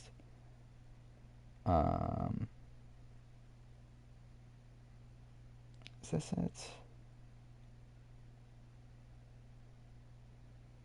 Oh my god, they have so many TikToks. What the fuck? I didn't realize they released that much shit. Oh, here we go. This is the Having video. our new house guests introduce themselves. From the Smoky Mountains of Gatlinburg, Yeah, Red wasn't well liked. I remember that. Chillbilly, it's Red. The biggest party girl in This is such a fucking cringy video, but I've watched it so many times. If it wasn't already your favorite color, it's a I also love like the radical like change in audio quality with Blue. Ladies and gentlemen, that don't care on a weird mare coming out of suit number 5. What's that even mean? Like, what's any of that mean? like, wait. Or like Cameron's. With the hair that don't care on a weird mare. Okay. Coming out shoot number 5. Why number 5? Like, why was number 5 the number? Number 5, Cameron Harden from Eastman, Georgia. Whatever. The sweet Texas girl you will not see coming. It's America. The fuck? Oh, yeah, and then Izzy's is so weird too because like they like cut off her last name, right? Irresistible. Sorry, ladies. She's taken. It's Izzy. Now introducing the guy that makes everyone. Dude, Jared's was so boring. Ultimate charmer and the handsome one, if I should say so myself, Jared Fields. And in the blue corner, weighing in at 100. I mean, Corey's like really awkward. Pure power from Fort Lauderdale, Florida. It's Corey. Woo! Dude, this video's so bad, but it's so fun. And then, oh yeah, Heisem's. Dude, I remember when I saw this video, I was like, oh, I'm out on Heisem. Heisem's gonna suck.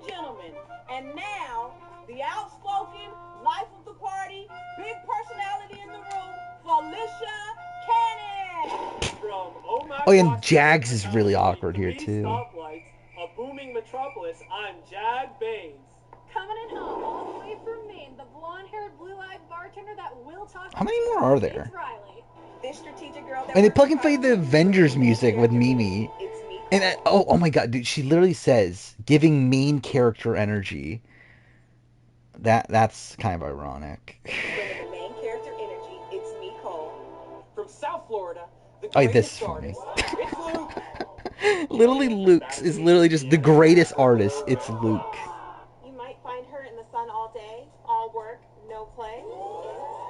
I forgot Kirsten existed, to be honest, at this point. So that's something.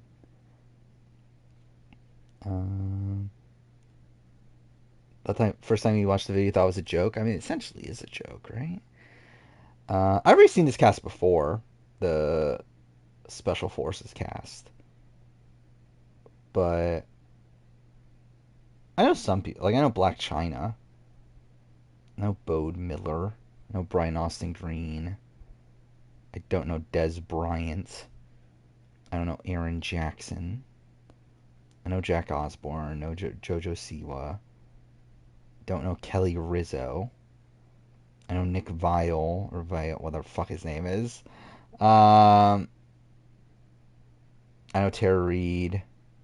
Tara Reid, right? Tom Sandoval, whatever the fuck his name is. I know of him. That's about it. I know like half the cast. This will keep me busy while I wait to hear. Yeah, from that's pretty much the museum heist was crazy. Pretty much what the movie's known for, is for venting in the DR. Hope MJ can find out the story behind that data drive. The greatest con artist? Yeah, I guess so.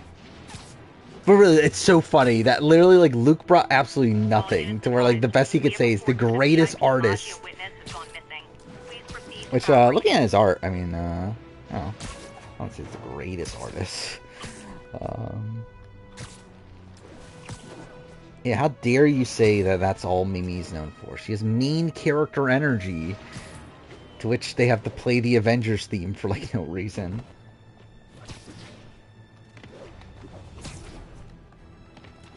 I'm debating right now, do I want to do Left Behind speedruns? Because I really do.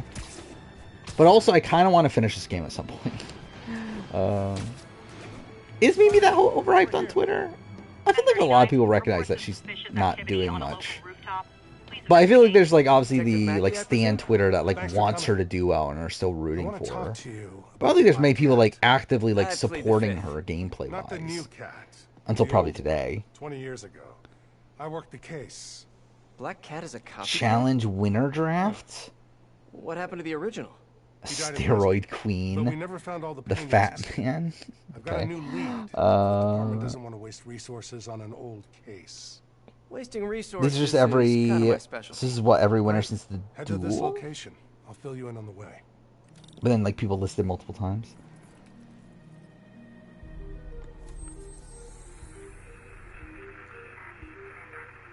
You think they paid money for that music? Yeah, actually, did they have to pay money for that? No, right? Like, you wouldn't think they would, like, bother paying for Avengers music. Because like, I assume it's, like, short enough to where they can, like, kind of get away from it, especially because, like, it's not, like, televised. There we go. It's probably a lot of repeats. You made the huge teams. Okay. Mimi does nothing actively, but put her... Wait. Has done nothing... Wait. Wait. Mimi doing nothing has actively put her in a good position. There we go. I can fucking read. Yeah. I would mostly agree with that. I appreciate your help. I'm retiring soon, and this case is my... Where, like, she's, like, bonded with, like, Suri and Felicia early on, and has kind of just been riding that. Remember when the Minutemen existed? Or not Minutemen, the, Middlemen. That's what it was. The Middlemen, right? That's random. Not really. He's told the Americium Like, when, Mimi, when, like, Suri and Izzy and Felicia were, like, anti-Mimi because they thought she was, like, playing the middle. Remember when that was a thing? That feels like so long ago. This week feels like so long. Like, just the fucking beginning of this week when, like, we thought Cameron was putting up Jag and Blue. Like, that feels so long ago at this point. Like, that feels as if that was, like, 3 weeks ago. I have a simulation counter in my suit that should do it. I'll call you if I find anything. Thanks, Spider-Man. Has Challenge ever cast someone who's genuinely out of shape? I don't know, probably not. Like, no one that I could think of that's, like, actually, like, really out of shape. Obviously, there's people that aren't in, like, challenge-worthy shape. Big Easy. Is he, like, actually out of shape, though? I mean, like, he's, like... One of those stolen paintings. He's, like, he's strong, right? It's just that he's not, like... Signals coming from this power box. He's not, like, built for, like, endurance any and electricity. stuff. Maybe it's a fake? I wonder if this is... But I guess, like, he would be, like, the best answer, though. But it's not like he has, like, no athletic ability to this thing him. Open.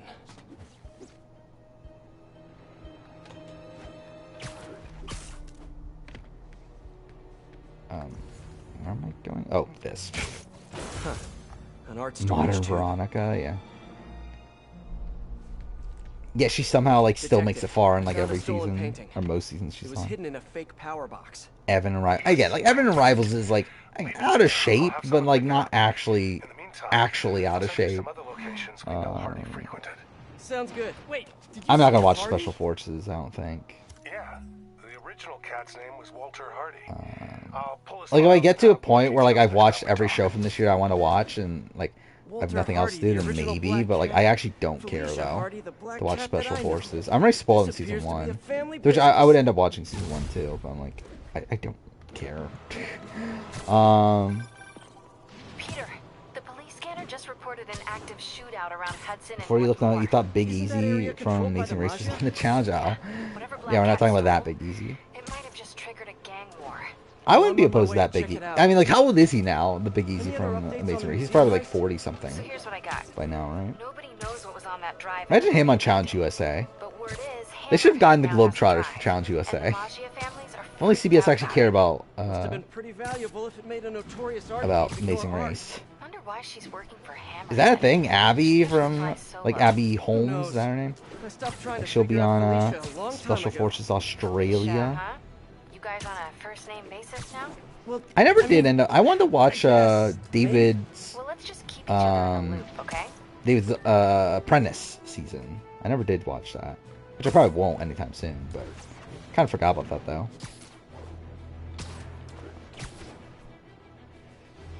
When's House of Villains start? That's still like a month away, isn't it? But yeah, it's kind of insane, like how much shit is coming out at the end of this month. You youngsters won't recall, but there was an earlier Black. And even like beginning of next month too. From the old school. And of course, like everything else these days, they had to reboot it with a woman. Now, John Brennan. Yeah, I can see that. Like John Brennan in Inferno 2, is that season? He's probably like close. I just think this new Black Cat is a bad example for our young ladies. I don't even remember, to be honest. Is it E? It's like on one of those like random networks, like E or Bravo or like one of those. Yeah, I don't plan on watching it live. I don't even know if I don't know when it comes out or anything. I'll probably watch it just after the fact. I always make a black cat cannot change its spots. I know they don't. Yeah, Special Forces on Fox. SAS? What does SAS stand for? You're not being subtle. Time to shut this down before someone gets killed. I think I'll do this mission. I think I'll end up doing a Left Behind speedrun. Because I want to do one tonight. And I'm kind of getting towards the tired side thing, so I at least want to do at least one.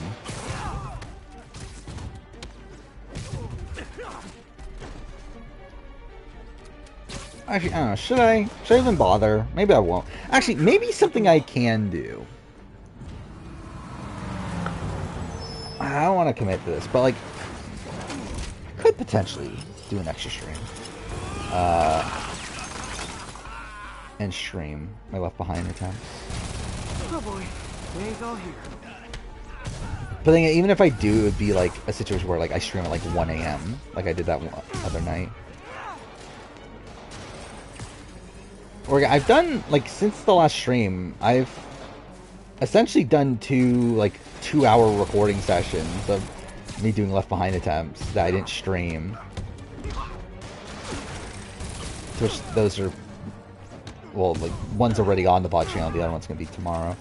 But, I probably should have just streamed them. Did I get everyone? Did I forget about... No, I remember Renee. She's one of the only people I remember from BBCAN 11.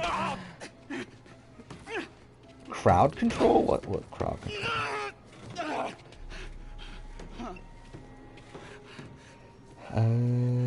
Lockie... Alright. Oh, really? Lockie was on Special Forces? You won't if you don't. Special Air Service? The white hair chick. Sounds kind of boring. She told us to come down here and make some noise. Sucker bait. And I'm the sucker. I don't think... Yeah, we haven't done a general reality show draft. I think we've talked about it, though. Oh, that wasn't it? Yeah, that was one of the names of their alliances. I forgot about that. Cat set it up to draw police away from Waverly Street. Yeah, that obviously lasted. The Ciceros, I think. Maybe I can still catch her. Felicia takes her time. I mean, Cameron's not even in the new alliance. Let alone at the bottom of it. There's the bodega. All right, Felicia, where are you? I haven't thought about JM once in my entire life since BBCAN 11 ended.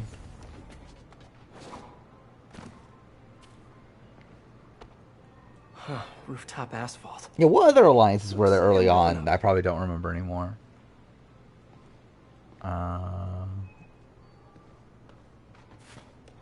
I don't remember the name of the... What is the Corey...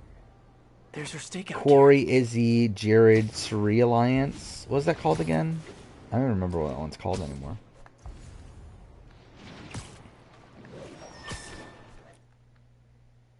What is this? Oh, I didn't even realize I was doing a mission. I was just not paying attention at all. Oh yeah, Crossroads. I knew it started with a C. I just forgot what it was. What were you looking at, Felicia? Queen Vanessa? I have not thought about Queen Vanessa. No, Mommy Vanessa. It's Mommy Vanessa, not Queen Vanessa. It's Mommy Vanessa. But no, I haven't thought about Mommy in a while. Gotcha. There we go. Yeah, who have I thought? Like, BBCAN 11. Like, Ty, I've thought about at points. Zach, I've thought about at points. Daniel at points. Kuzi. That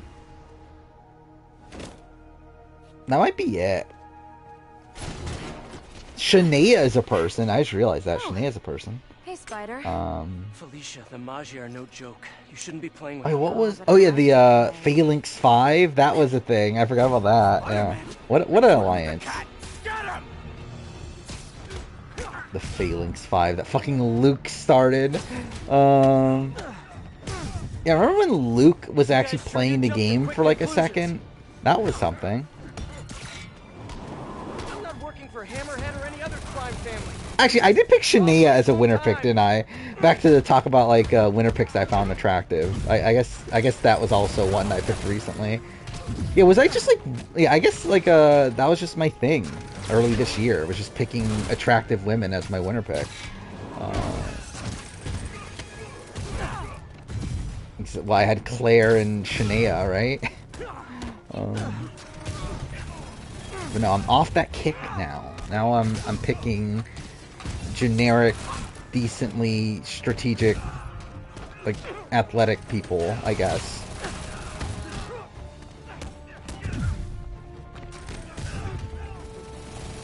Luke was technically in the majority lines for 2 hours. Yeah, he was. That's the only little bit of credit to give him for anything. I think Kelly is attractive. I would say like outside, like I would say like the people I find attractive on this cast. Well, actually, let's try to remember the cast again.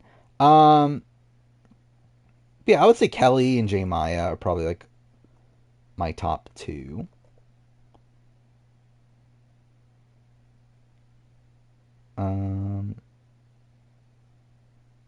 Because I think I would probably go like Hannah 3.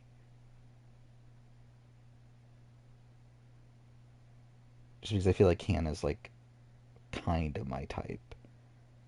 Where like I feel like traditionally people would say D, but like I don't know, D doesn't really feel like my type. Katura's probably up there, but like wouldn't be like my top. Probably like in the same like realm as D. J and Maya makes like pun-based music, right? It's like I guess I probably shouldn't listen to her music on stream, but like I have listened to some of her songs though.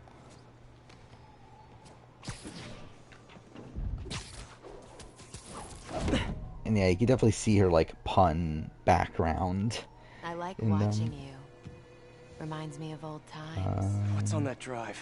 Not entirely sure, to be honest. Traders AU2 is the Gabon of traders. I mean, if I don't, yes, Mommy Julie is hot. Yeah, why not? They'll kill my son.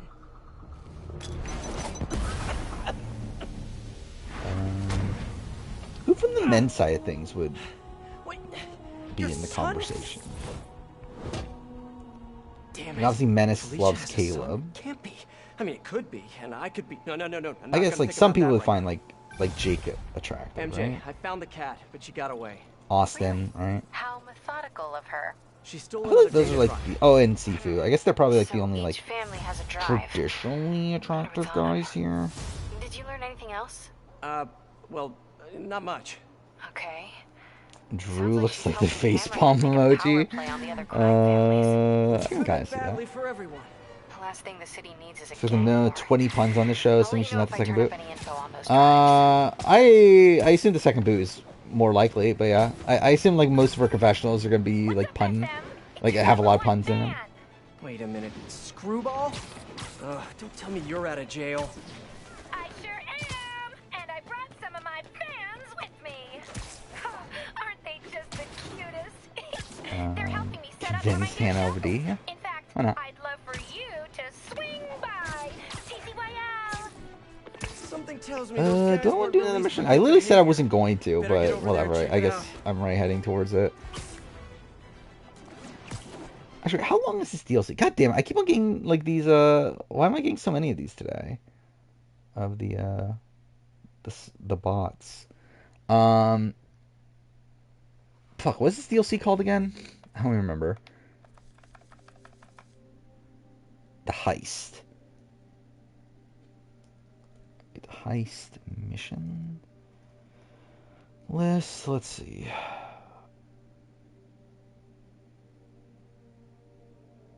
Okay, there's way more missions than I thought there were in this. Something is screwy. Okay, we're about halfway through the DLC. Like, this is the halfway point. Like, I've never watched Young Justice. Here's good though. But I probably won't ever go around to it. And of course you have. Blue's not really my type. Time to put Screwball's fans back. And really, behind this Big bars Brother where they cast, belong. I don't feel like America would be my type, but I feel like that's a what?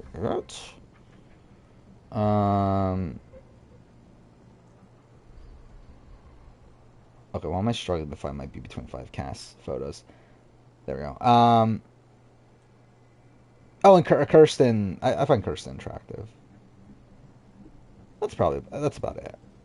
I think it's just those two. Like, Riley doesn't really do much for me, personally. Blue doesn't really do much for me. Yeah, like, Mimi's fine. But, like, I feel like, yeah, I would be more into Kirsten or America.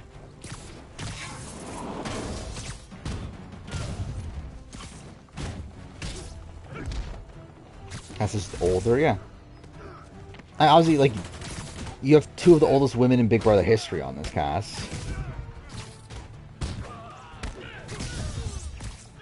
Felicia's hot, I mean, if that's your thing. Not really mine. But, yeah, it's your thing. You do you.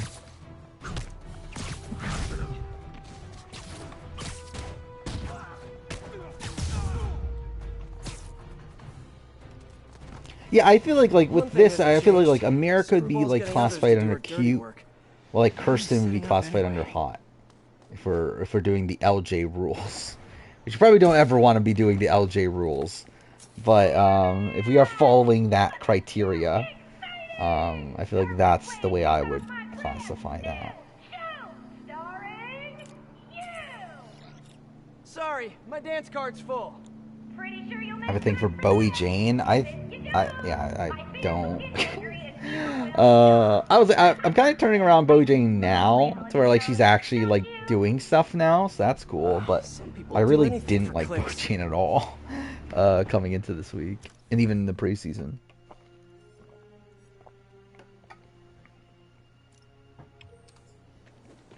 Do I have the mission? Okay. That's something. You know what an EMP emitter is?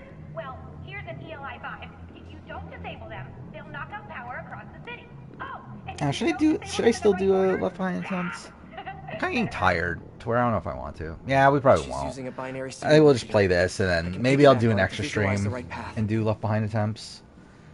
Tomorrow would be the perfect day to do another stream, but I'm not going to commit to it.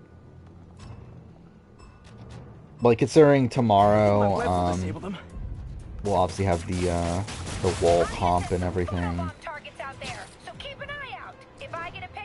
And also, just be a day that I can do it. Also, to be fair, I would need to get caught up on... wait, what is this? Oh, wait, I forgot about this being a thing.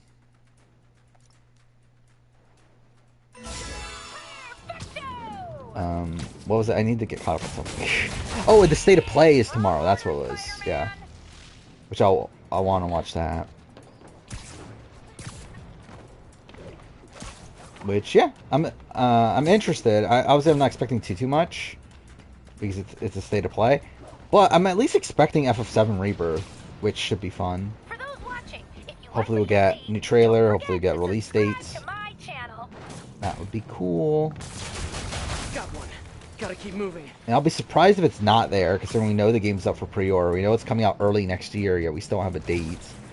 Like, I don't know when else they would... And, like, literally the fucking description is that, third-party... What was it? Third-party games from international studios? Is that what it was? Something like that? Which, like, that's pretty much, like, Final Fantasy VII Rebirth.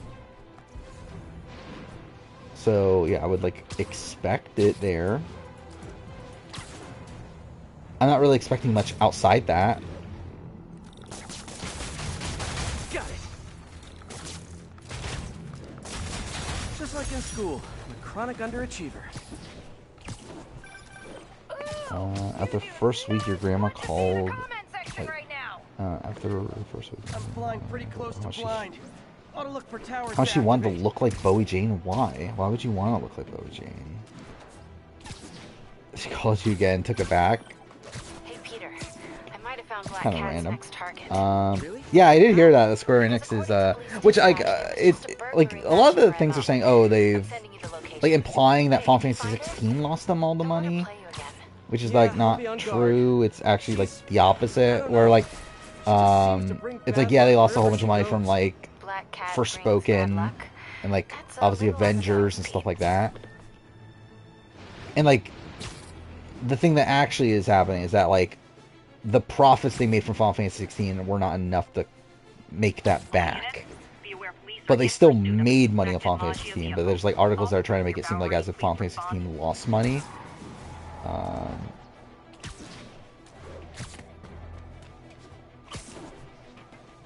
But, yeah, still not great.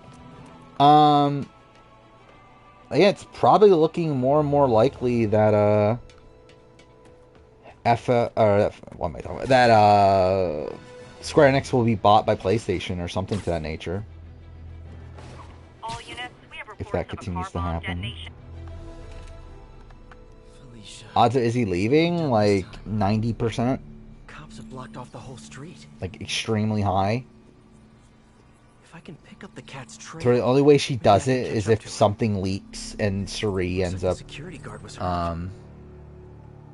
like catching on, obviously, and ends up trying to flip the vote back. But I think more than likely things will stay. What happened here?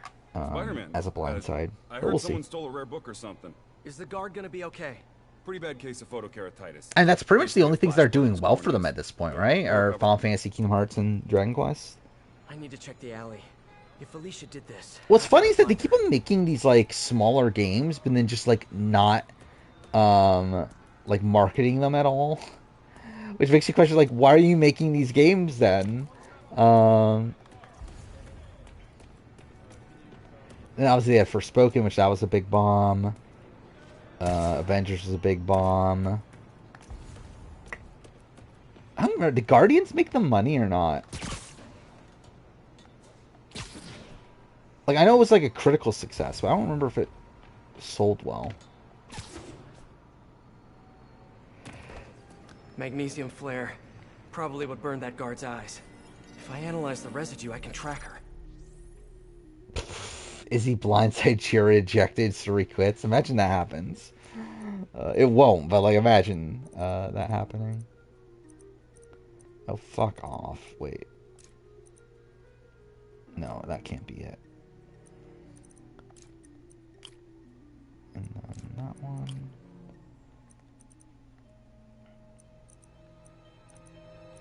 Like, what Dragon Quest games are coming? Yeah, I know very little about Dragon Quest.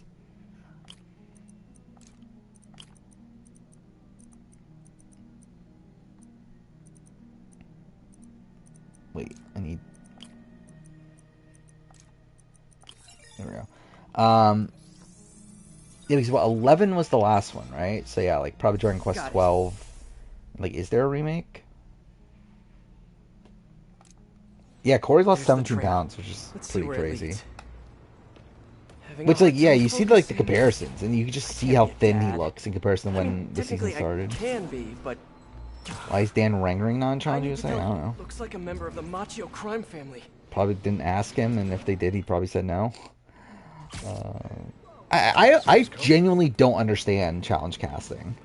Like, it just makes no sense to me. Like, why the fuck is Sebastian here? Here comes some of his brothers.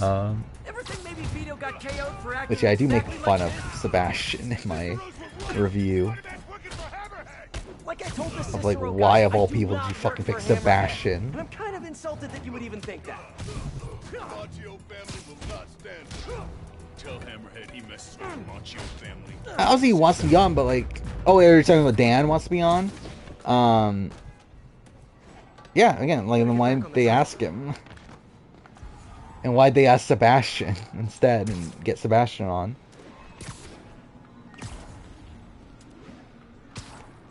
There's like 2 spin-offs, a spin-off remake, 12 and a 3 remake. Well, that's something. When was Dragon Quest 3? Like, that's... Is that still NES? Or is that Super Nintendo time? Yeah, I don't have a good sense of Dragon Quest history. Yeah, that was definitely NES. So why that one? Is that like a really popular one?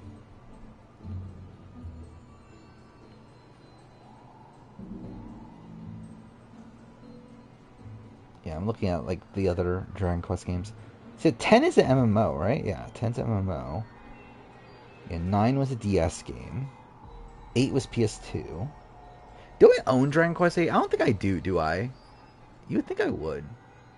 Actually, do I own any Dragon Quest? I just realized this. I don't think I do. I don't think I own a single Dragon Quest game outside of 11. Which is kind of weird to think about. Let's see, Dragon Quest. Yeah, that literally is the only one I own. You would think I would own more, considering how many fucking games I own. 3's the FF6? Okay, interesting. Those look like hammerheads, guys. Yeah, FF6 obviously known as one of the more popular ones. Plate I need you to run. Got it. And like the best of I'll let the you know what I older find. school You get it? Final Fantasies. I don't see America and Corey and Jag and Matt targeting Suri over each She other. said she wanted to deliver it to Hammerhead personally. I do if they target her Yeah, but she gave the other next ones to him, week. so I just figured. But long term, no. And you don't do it. Especially Matt, I think in particular. You know what happens next. I think Matt's going to struggle to target Suri over Wait. them. Wait. Oh. I mean, yeah, that's the assumption I would have, is that they wanted that, like, Jonathan was their first pick, but then they got Sebastian. Now the question is, why didn't they get Jonathan? Jonathan say no? Did CBS say no? And I think I'm inclined to think the latter. Because I said this before, and I still stick by this. I think the people that are getting on Challenge USA, especially from the Survivor side of things, I think are people that Survivor production doesn't give a shit about. Like, are people that they don't expect to come back to play again. And I think they're, like, hesitant to allow, like, the bigger names on there.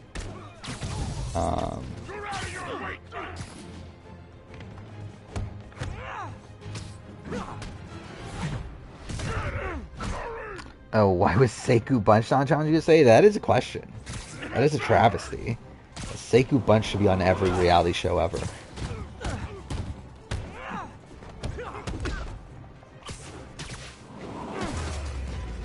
What is this? Oh, list the shows. I could probably add more. I know I can add more. Here, fellas, it's probably overdue. Yeah, I'll copy this over, but I'll add more at some point before we actually do it. Going to find my draft spreadsheets.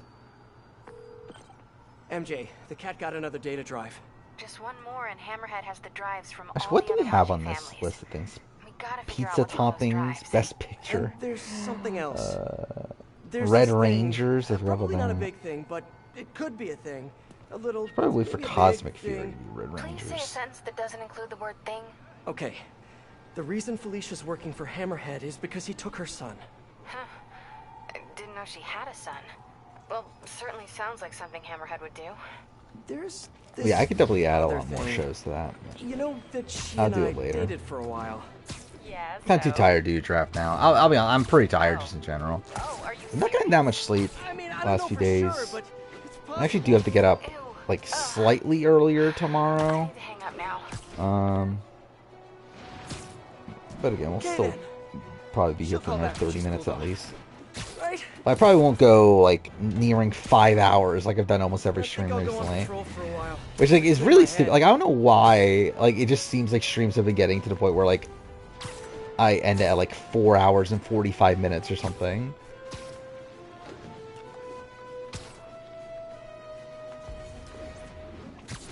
But again, we'll probably still be here for half an hour.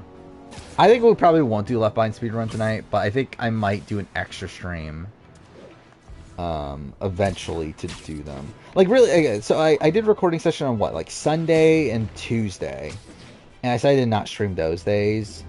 I think probably just the next time I do it, I'll probably just stream it. Because, like, the reason I didn't stream it was because I was like, well, I haven't had success when streaming it, so I was like, okay, let's not stream it so that I can focus more. But then the run's like shit anyway, so it's like, fuck it, we'll just stream it next time.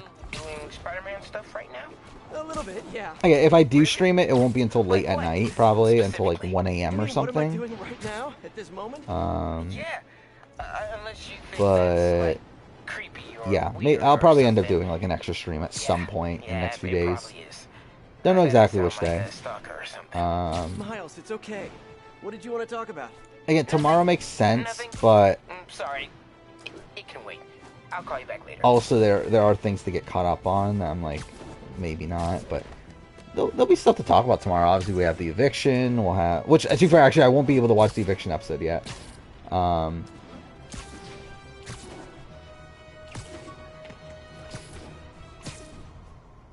Look at your job schedule for tomorrow, and there's literally only one other person on the schedule to close. Money on a roof. That sounds shit. I don't know how many people you typically have to close, but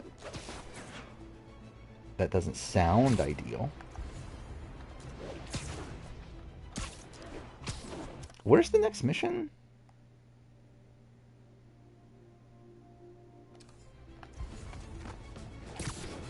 Or am I in a spot where I have to wait?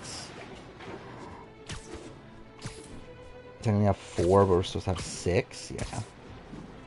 Good luck. I'm sure that'll be fun. If Jess nominated Helena over Tanisha, does Moose go home? Please proceed to Chelsea ASAP. No, right? I don't know. I don't think so. Because wouldn't the other side have more people at that point? Wouldn't they have the votes to take out Helena? But I guess the question is, would they vote out Helena over Moose, which I'm not sure.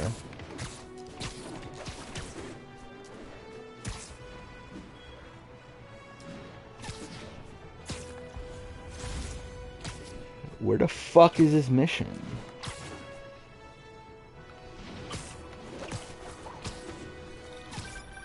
Oh, there we go. Hey, MJ. But yeah, Left Behind speedruns though have been pissing me off. Because I have... like, essentially my last run that I PB'd in. Like, essentially it was like almost the run I wanted, except that I lost a minute and 10 seconds in the final fight. And that ruined everything. Wait, you dated people? Like, plural? The point is, we're adults. Yeah, it's funny how, like, so the recording session I did on, what was it, Sunday, was just a complete disaster. And, like, I would just get the final fight all the time and just die. And, like, the run would just die at the very, very end every single time. So that was annoying. Since last time, I tried to take things, like, a lot more cautiously at final fight. And I was actually, like, finishing final fight, but it would just be too fucking slow. But I did PB once, but not good enough. But, like, now I feel like I have a good sense of what I want to do. I just need to actually get around to doing another attempt. I did do some practice at the end of the last recording session. 1039. Report of nausea activity at a local storefront. Any officers near Midtown Okay, North? I wanna cut another like minute and 20 seconds or so. Which should be doable if I can just get a decent final fight.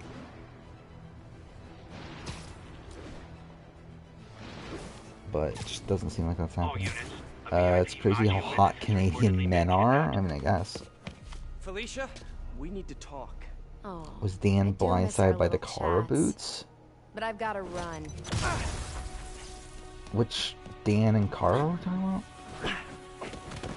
Like, they vs Goliath? Yeah. Doesn't even make sense. So I assume not. She shorted out my web shooters with an EMP. Guess I'm doing this the old-fashioned way. Wait. Come How on, do I I want do to this? help. Then back off.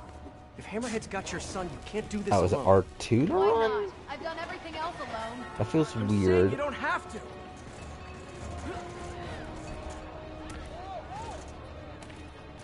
Why won't you This trust feels me? weird, like just pushing R2 to run. Answered your own question, didn't you?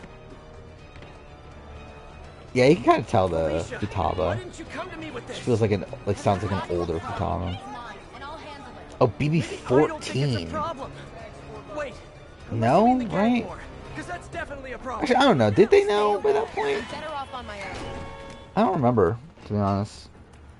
Cool. Well, that failed. Why didn't you come to me with this? I don't really care about either, to be honest, Black Cat or Catwoman. I've seen more things with Catwoman in it. Unless you mean the gang war, because that's definitely a problem. But like, Stay away. I don't know, they're pretty much like they're like very similar characters, right? There we go.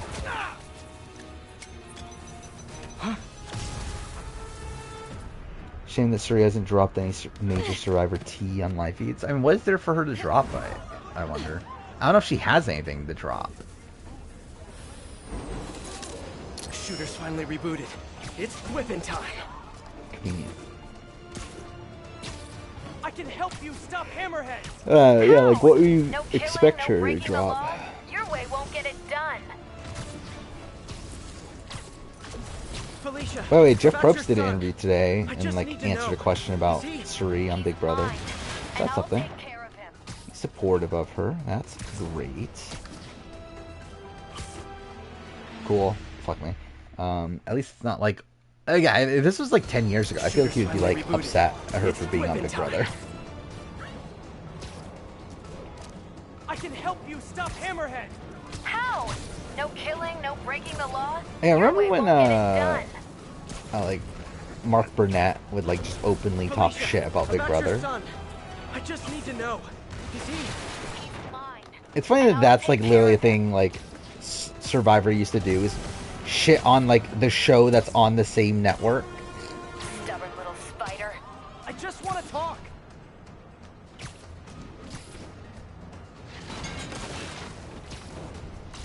Still Cool. with me? I could go all night if that's what it takes. Now you're getting my attention. Yeah, I'll be honest, I'm fucking tired. I think we might actually just end it after this mission.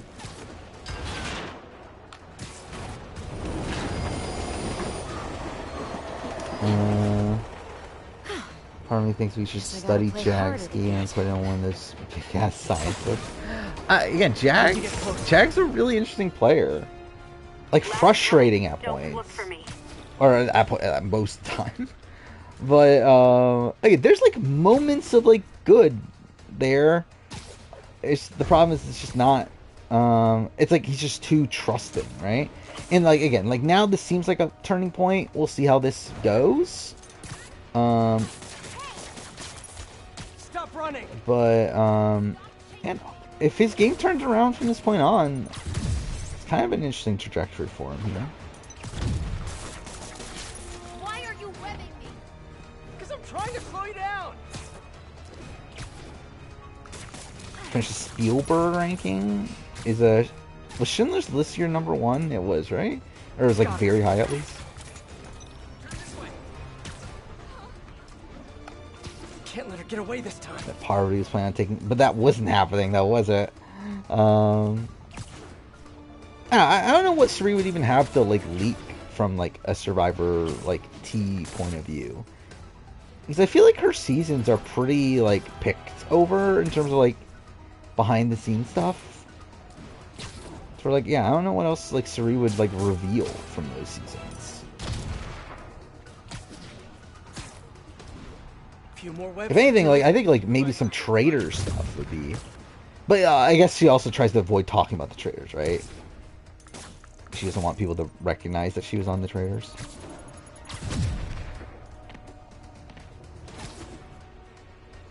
Yeah, I thought this earlier. I think Blue might be actively worse than Bella, but obviously like Blue's probably gonna make it further than Bella. I guess already technically has made it further than Bella, but like it's probably gonna make it like At least mid-merge or mid-jury. But she's really, really bad.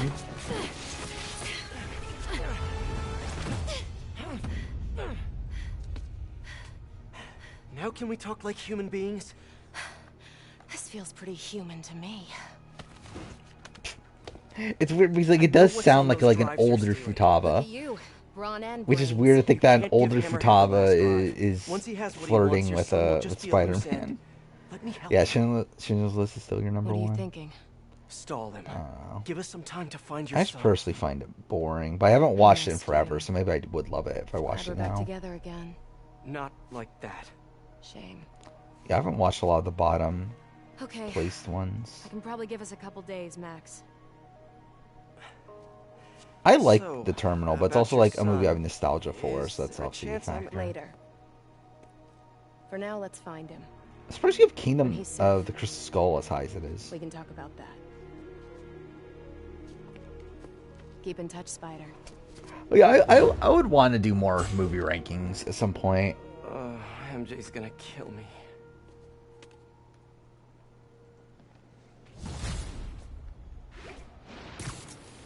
When Camp Comeback returning on a future season? Yeah, I wouldn't mind it returning on this season as like a poster thing. Did she tell you if you're... She didn't say.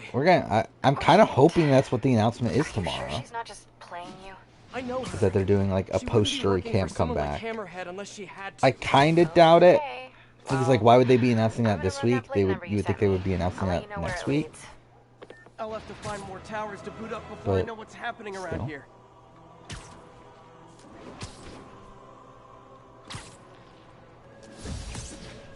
I'm running out of steam. Time for a pick-me-up. I think we'll probably just end gameplay-wise here.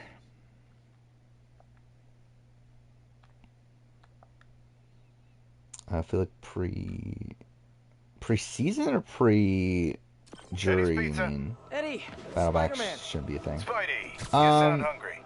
You know it. I would rather have pre-jury Battlebacks than post-jury, personally. Yes, please. Same rooftop as last time. Or I think pre-jury is like where like these people have potential and like didn't really get the show in, that sort of thing. Where like post-jury, it's like, okay, we're just gonna like allow someone like to get like super close to the end of the game despite being booted like relatively early on. Like I feel like there's just like not as much benefit, and also I think it's probably just more likely that they just get taken out again, because by that point that they come back into the game, it's probably this like solidified alliance that kind of has an idea of where their game is going. Yeah, I did. Yeah, that was funny. The alien thing that came out today. I like the idea of someone being in a hotel for a month. Yeah, I mean that's not great. I mean, like in BB-18 they give them houses, right? Like essentially just like jury houses, but I don't know, like I wouldn't be a. Actually, I don't know. I guess it would be great because that's what happened on BB Can 3, right? I was gonna say like put them all in a house together. But that is essentially what happened on BB Can 3 with Cindy, and that was pretty unfair. But I don't know. Maybe it isn't the worst thing in the world to do that again. Training? Yeah, maybe just the basic stuff, like swinging from a skyscraper. Or swinging from a low building. I mean, to me, it looks ridiculous. I mean, essentially, it looks like the stereotype of what you would expect an alien to look like. Yeah, but if I finish all my homework early and you've got some free time one day, I mean, you started when you were 15, right? And I nearly got myself killed at least Just 100 survived different the chain of safety. Pretty sure they go home. Okay. Yeah, I get it. Probably. But also, I never once in my life cared enough to think about that situation.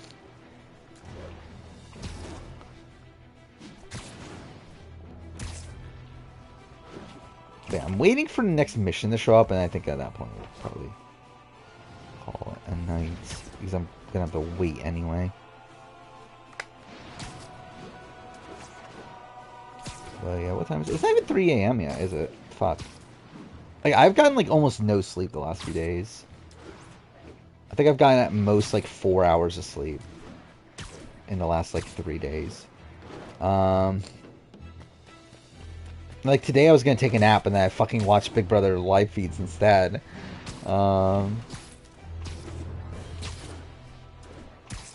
Empire of the Sun has some of the weirdest tonal choices. Yeah, I've never watched Empire of the Sun, I don't believe.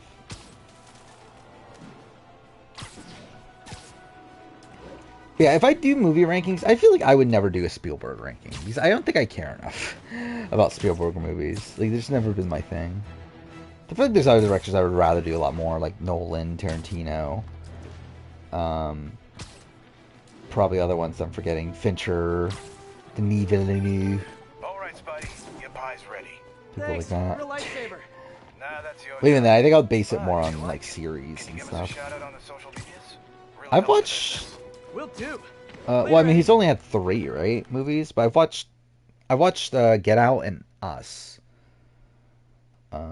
But he has another one that I haven't watched, right? Let's see. Oh yeah, Nope. I forgot about Nope. Yeah, I never watched Nope.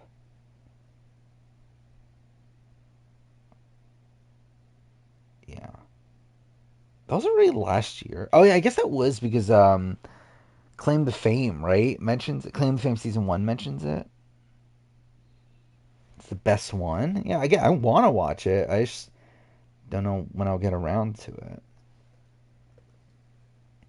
Didn't I watch something else somewhat recently? What did I watch? I feel like I watched a movie not too long ago.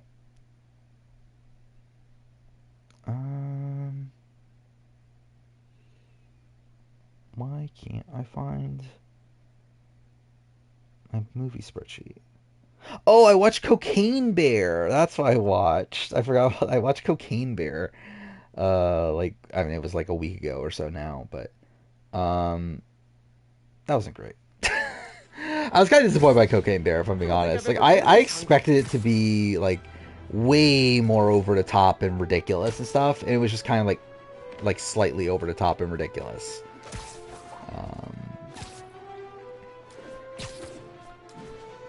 I agree. I would probably be a second boot. I think that's probably what I would guess.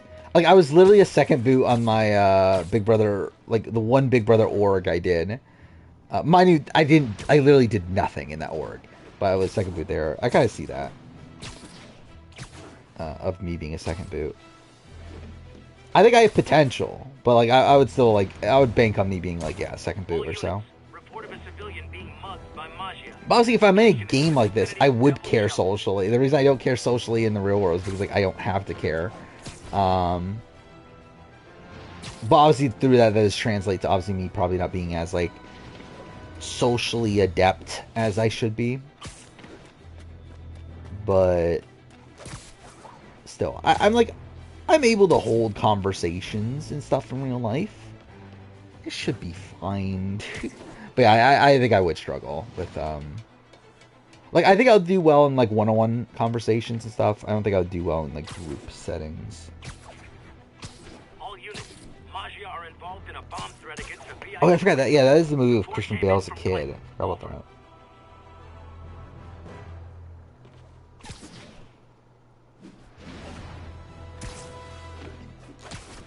And the org I played in was one run by the Sasuke forum I used to frequent when I was a kid.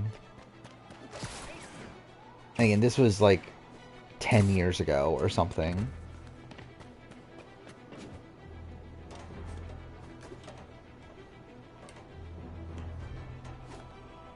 It is funny how which again, the forum mentioned a Sasuke Maniac forum. Which I used to frequent quite a bit back in the day. It's funny how like I checked up on it the other day. It's like fucking dead, which is like such a like it's really sad.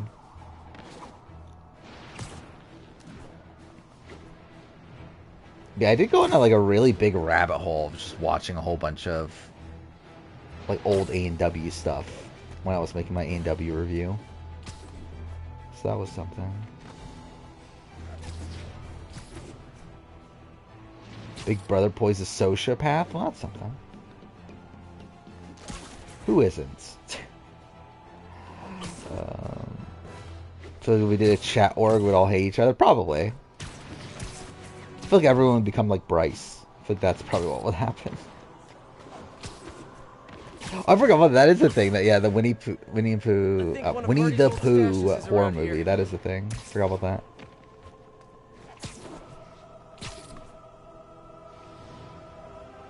Some of my A&W said they liked the season. Well, that's something. That's rare.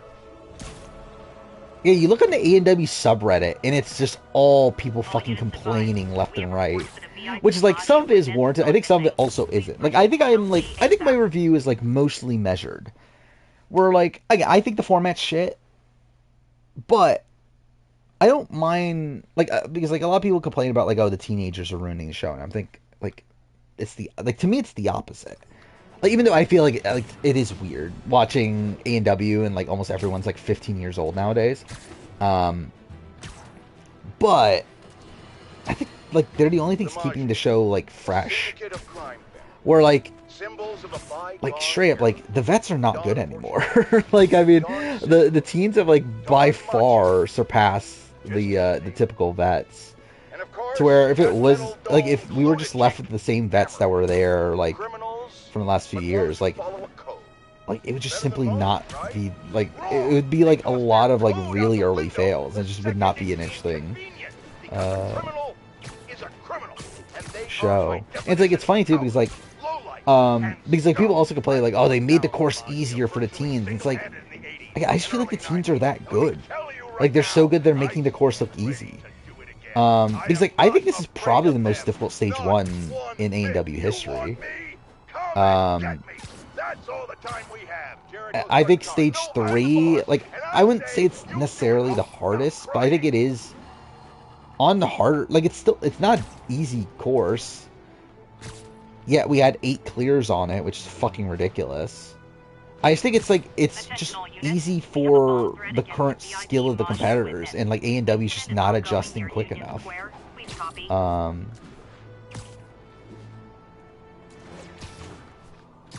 Past lives? Oh yeah, I forgot about that. Yeah, that did look good. The Zoe 101. I never watched Zoe 101.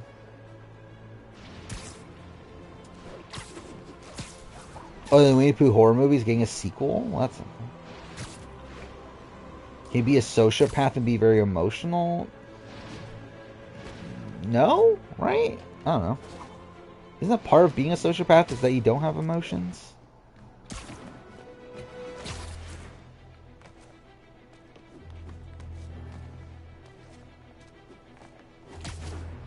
The same commenter said he trained with Isaiah Lee and Brandon Thomas. That's really fucking random. But yeah, A&W 15 shit. Like, from what I've heard, 16's better. Where like, it's still shit because of the format, but like the actual results are better and everything. So I'm interested. Like, I'm still gonna continue watching A&W and doing the reviews. Like, sure, I have fun making the A&W reviews. I have fun making fun of the show when it's bad, but also like still talking about like the obstacles and like all that sort of stuff. I genuinely enjoy making the A&W review, which is the only reason why I still do it. Because like, straight up, I should not. Like, it's a waste of time to make a fucking hour-and-a-half review on a show that's only gonna get me like a couple thousand views. But I do genuinely have fun with it. That's why I'm not dropping it in the way that I'm like dropping BBAU and stuff like that.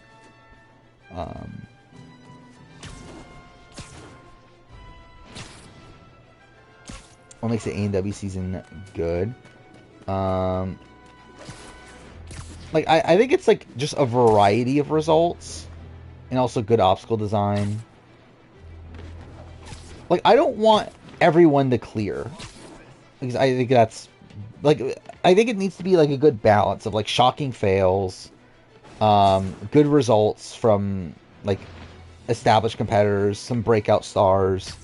I think it just needs like kind of like a mix of everything. I don't watch The Simpsons.